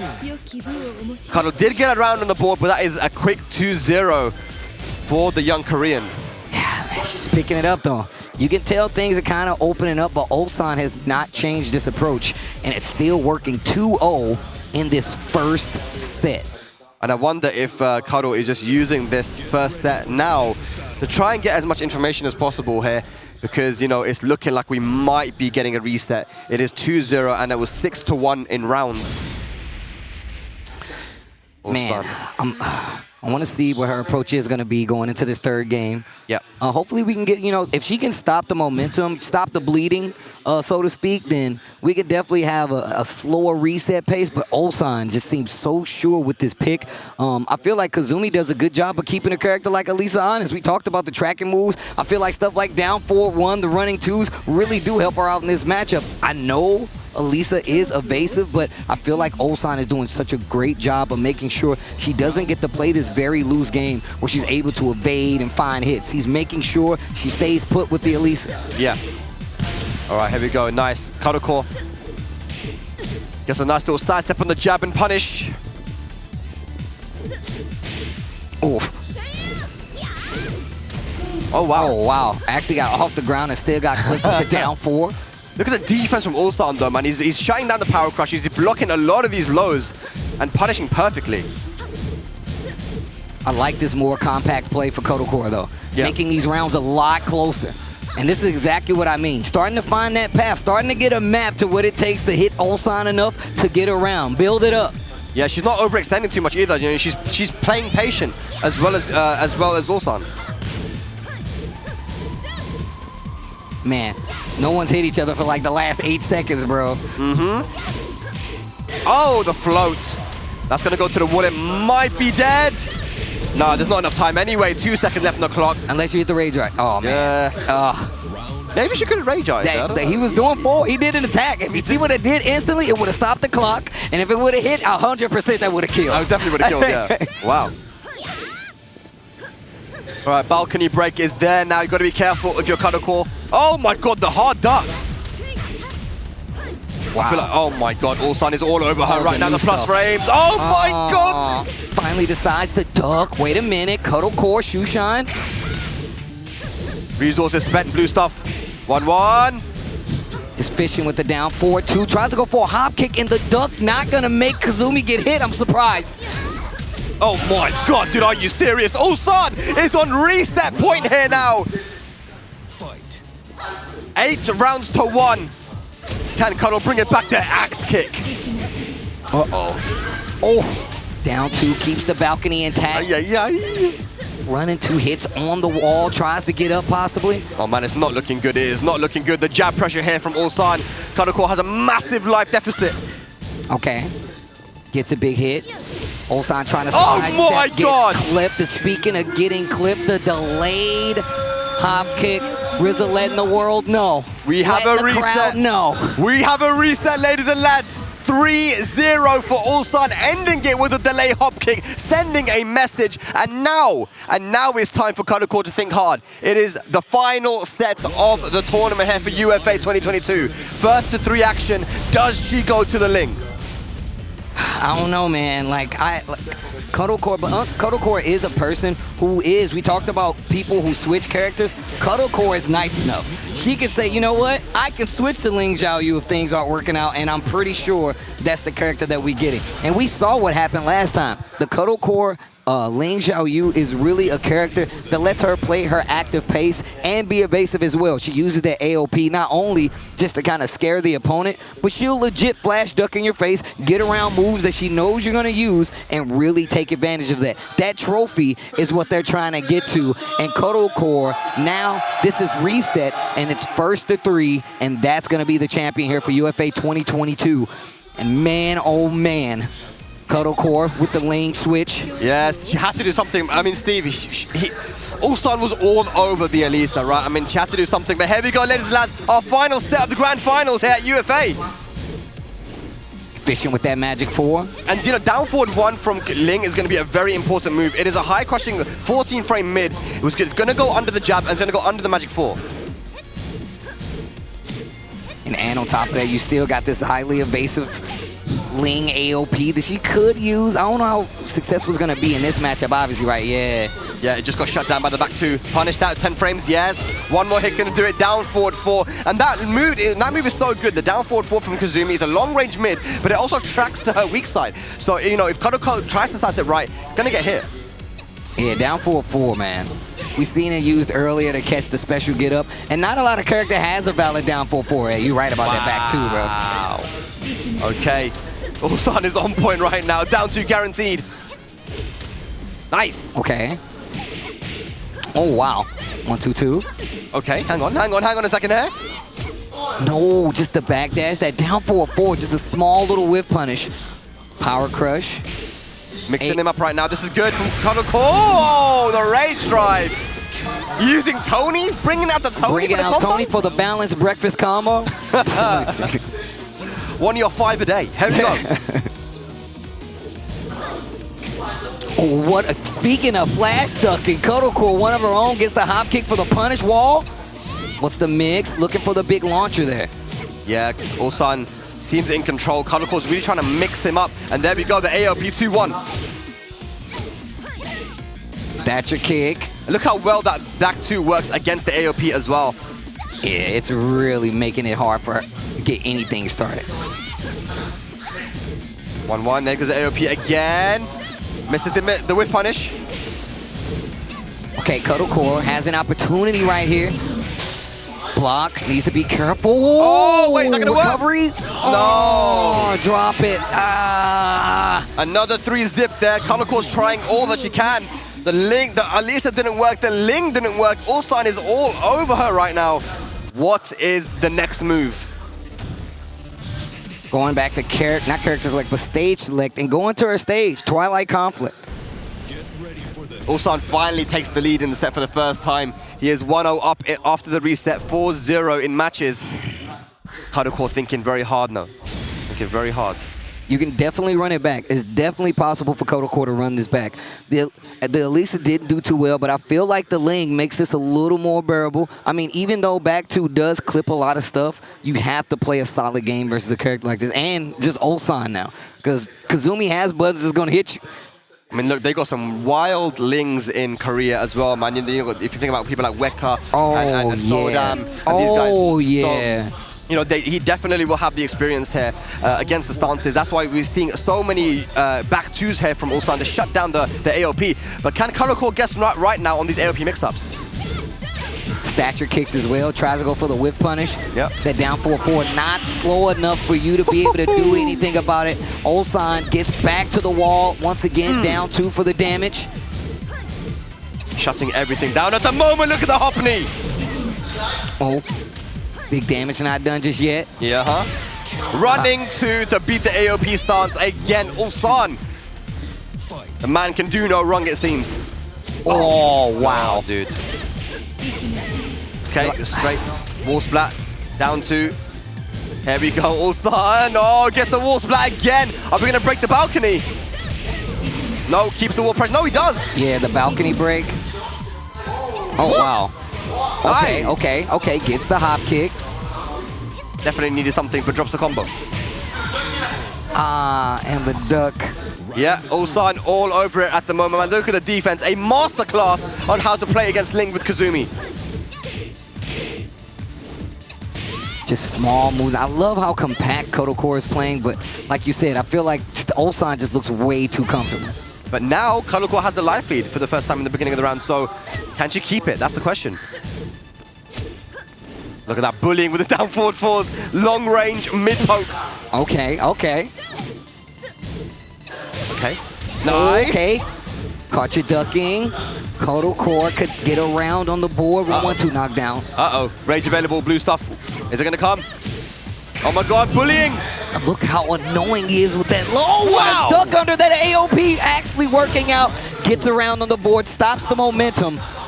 Those continuous rounds finally halted by Kkokkoma and tries to get a little more active in the neutral to go for the back turn low, that down back 2, and it's not going to work out. Low parry again. The bleeding has stopped momentarily, but Ulsan off to a quick start again on this 4th round. All right. Back 2. Nice punish. Oh, wow, but not close enough to get the full combo. Life lead in favor of Ulsan at the moment. Looking to go up 2. Oh, look at that whip punish. And I got a combo for that. Back 10, that was sick. Okay, down 3. Nice, goes for the low. And again, the legs. Oh, the defense from Ulsan, too strong. Staying composed as ever, 2-0 up in the reset now. Looking to take UFA 2022 right now. And look who's going up the stage right now. Am I tripping? They're going up the stage or they're going to the restroom? They're going to the restroom, never mind. never mind. I thought I was getting happy right now. I was like, what? I was about to freak out like, what? All right, the crowd getting loud now, giving Cuddle a bit of encouragement. She's a very popular player around these parts. Can she bring it back though? She needs the encouragement for sure. Let's go. The spirit bomb. Put your hands up, man. Lend her your energy. Okay. She definitely needs something though, Steve. That's for sure. Got to change up the game plan a little bit and trying to go for some of these lows. I feel like Ulsan is just waiting now. Waiting, and like, all right, here we go. He's so comfortable. I mean, everything's working out for him. Okay. The lows, though, the lows are adding up for Kkokkoma. Nice. Okay, wall splat on top of it, full combo conversion afterwards. I see. Goes for the death fist. Running 3, mixed up. Man, down 4-4 just to challenge. Like, are you in AOP still? Okay, rage drive spent. That would have killed if it hit. Life lead in favor of Kkokkoma. Had the hit, didn't believe. Okay, hang on a second. Down forward 1, pixel remaining. Nice! Kkokkoma. Yeah, that's a great move to use as keep out as well, the forward 4-3. Yep. She uses it brilliantly. Started up the round a couple times with it as well. Kind of resets the neutral. If you want to get in on it, you have to commit to something big. Yeah. Okay. Bringing something new to the table here, Kkokkoma. Okay. Back to mix-ups. String starting to work out just a little bit. Back turn situation at 4-4-3. Sidestep to the left and avoids the follow-up. Yep. Look at this down forward 4 usage. Whilst into gets punished. Back to mix-up. Duck into the flash punch combo. Ulsan is not letting any of the back turn mix-ups work at all. Hang on. Ray Jodd? No? Oh! I don't know if he would have killed, but it would have been very, very close. Very, very close. Ulsan looking for the sweep pair. Keeping it so simple. Punish. Jabs, down forward 1s, lows. Oh, okay, quick AOP transition right there. Gets the knockdown, sidestep, hop kick. Yep, confirmed it. Clean wall splat. Doesn't get the combo though. Oh, okay. Slidey. Get up 3, not close enough for the combo once again. Yeah. Tried to adapt the combo though, but also with a very small life lead. Kkokkoma is still in this round for sure. There we go. That was scary. Just poking. And now you see Ulsan go to a slower pace game. Quick sidestep to the left again. Completely avoids the follow-up. And Ulsan 100% knows. Just backdashing, sidestepping left. Look at the clock. Ay. Nice. Counter hit. Punish. That could have been launched. 3 seconds left on the clock. The orbital from Kkokkoma. My God. Looking to take her first match here against Ulsan. The down 4-1's coming back out again. Yep. Kkokkoma getting a little more confident in his offense. I like it. Ulsan having to go a little further and commit here. Oh my God, I went under the down forward 1. Can you believe it? I wish I could see like the camera lady over here looking at Kkokkoma play. It's sick. Here we go. Full combo. What's the okie dokie though? Yes. Kkokkoma gonna get around on the board. We got a game. Let's go. Finally stops the bleeding. And now we got a game on our hands, and it feels like it's been figured out a little bit now. And I will say this, right? Let's just say things don't go the way, right? Kkokkoma gets 1 on the board. Do you feel like there will ever be a switch from Ulsan? No, I don't think so. I think at this point there's been a lot of mind games played. It's very risky to go to the Bob at this point. I think even if she gets the next match and takes it to the final match, you know, the games have been played out. The mind games have been played out as well. It's been sunk in. It's been soaked. Yes. Soaking in it, you know? Here Man, Ulsan really loves Kendra Jim. I keep thinking it's an accident, but we keep coming back here. Might like the colors. I don't know. Well, either way, let's get into it.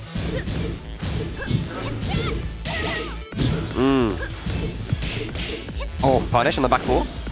Low. I love this range we're seeing so far. Ulsan starting to get a little more risky, and this is really helping Kkokkoma. The more risky Ulsan gets trying to get in there, Kottokore's finding more hits. Small life lead in this game right here. Oh wow, whilst on in 3. Goes to the fire mix up. Oh, out of range. Yeah, out of range for the pickup. Great awareness. Kkokkoma has been starting to use more lows there, especially from the AOP stance, the firecracker. And now Ulsan's starting to duck. Oh, again. Yeah, 1 too many lows there that time. He's gonna get the wall. This gonna hurt. It's gonna hurt a lot. Not dead though. Ah, nice. Good defense effort, Ulsan. Going back to that low once again, and we were talking about how the lows are coming more effective. Yeah. It's still Ulsan gets wind, and he's like, okay, that's your game now. Definitely adapting here. Nice jab into the magic 4. Catches Kkokkoma, pressing buttons. Fly 3 into down 2, spring kick. Okay, Nice. okay. That setup has worked a couple times now. Yeah. Wow. One more hit's gonna do it. Oh, hang on. Ah, the back two. Ulsan now on tournament point here at UFA 2022. Can he close it out? Kkokkoma needs something big. Give me another match, though. Give me another match, though.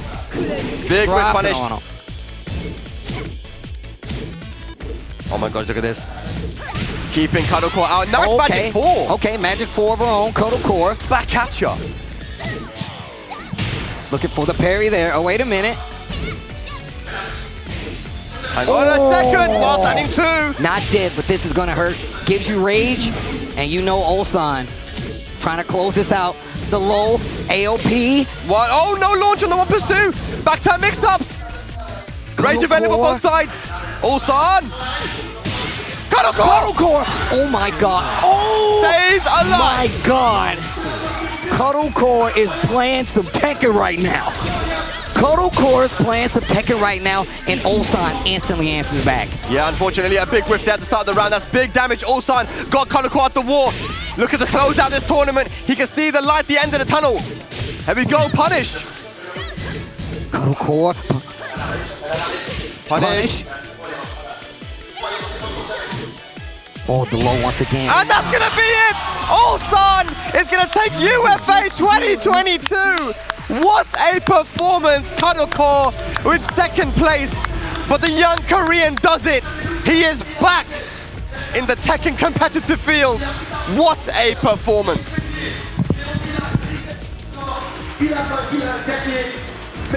Yeah, what a play though. Kkokkoma getting second place here. Kkokkoma getting second place here at UFA 2022. And what a showing still for her as well. A big fan of Kkokkoma across the board, so I can tell you right now, I'm still happy to see it. But I'm also happy to see, ecstatic to see Ulsan return to form, get the W, and it's really just one of those things where you gotta respect it no matter what, man. Coming back to the scene, getting the big win at UFA in a stacked bracket. Kkokkoma taking second, of course, and Ulsan really wanted that win. You could tell, man. I've been talking to him all weekend about returning to Tekken tournaments and coming back from that military stint, and he even said, he's like, hey, man, I'm just happy to be back. I'm really happy to be back. Yeah, man, he didn't stop. He left. He has started where he left off. You know, 2019, big performances for him. Took a massive break because of the military, and he is finally back, and he is a champion here in Paris. You know, the first time he came to Europe for Damn in Germany, he took that as well. So this guy seems like he can't do any wrong when he's here in Europe, man. But Kkokkoma, you got to give it up to her as well. Very well played for one of her first international big events. You know, the lone representative, but also just way too strong on the day. God, man, Kkokkoma is such a ridiculous player, bro. Like, I can't believe how far she's come. I mean, I can believe it, but I'm still impressed by it just the same. And what a Tekken 7 top 8. Yo, crowd, do me a favor. Make some noise out there, man. What a tournament. What a tournament. We've got the top 8 now coming up on the stage.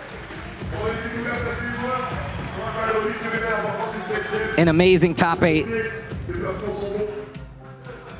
Amazing top 8 here, man, honestly. I feel like Ulsan can't quite believe it, you know? He's in tears. Yeah. He's legitimately in tears.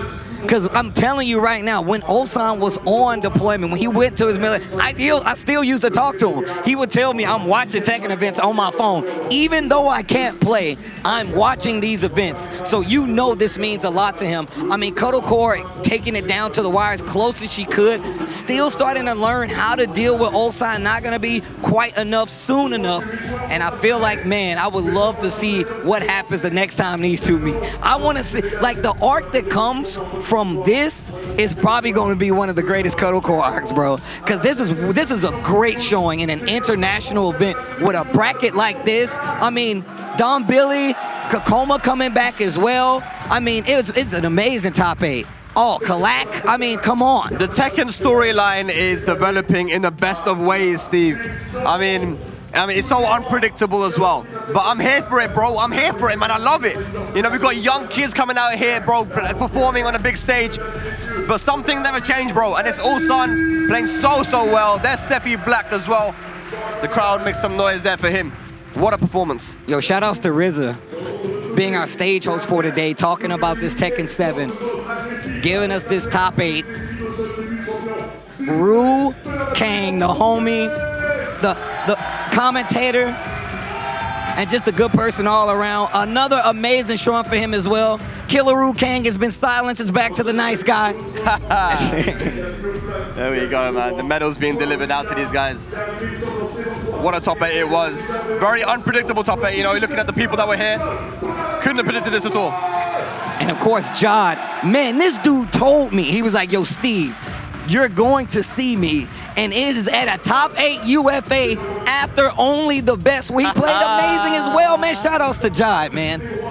Yeah, that's going to be a massive boost in his confidence moving forward here for competitive Tekken. Can't wait to see more of him. Hey, Kkokkoma. He got top 8 last year as well, last time at UFA 2019, second place. This time, again, another top 8. Consistency, you love to see it. Coming up, the young gunner, DombiliMaymun, the 17-year-old phenom. You gotta give it up for him. He wasn't even meant to be here, blood. He wasn't even supposed to be here. But he's here, and what a statement he has made.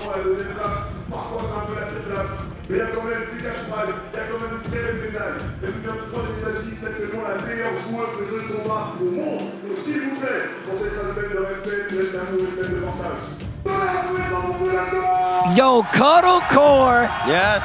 Getting this second place showing at UFA 2022. Man, every time I see her play, I become a bigger fan. Yeah. Every time I see her play, I become a bigger fan. What a great performance by her. But it's all about this guy right here, man. UFA 2022. He took a massive break from competitive Tekken. But he's back. He's back, all right. Back when on the first place podium, playing like he never left in a lot of instances. Yes. Ulsan returning to the world of Tekken and getting a first place showing in a bracket like this, giving us some amazing, some unstoppable, good-ass Tekken. Woo! And look at the sparks fly. Man, UFA has been at a tournament, bro. This is a tournament, and I love to see it. I know you love to see it. Make sure you follow every one of these players. Please. You better follow Dombilly. You should already follow Ulsan. You should definitely follow Jodd. You hella better be following Kkokkoma. You better follow Kkokkoma. Come on, man. What else do you want? Your champion. Sephiblack, everybody. Mr. Ulsan. What a performance. What a tournament it's been here for UFA. Absolutely love it. Hope to see you guys here as well for the next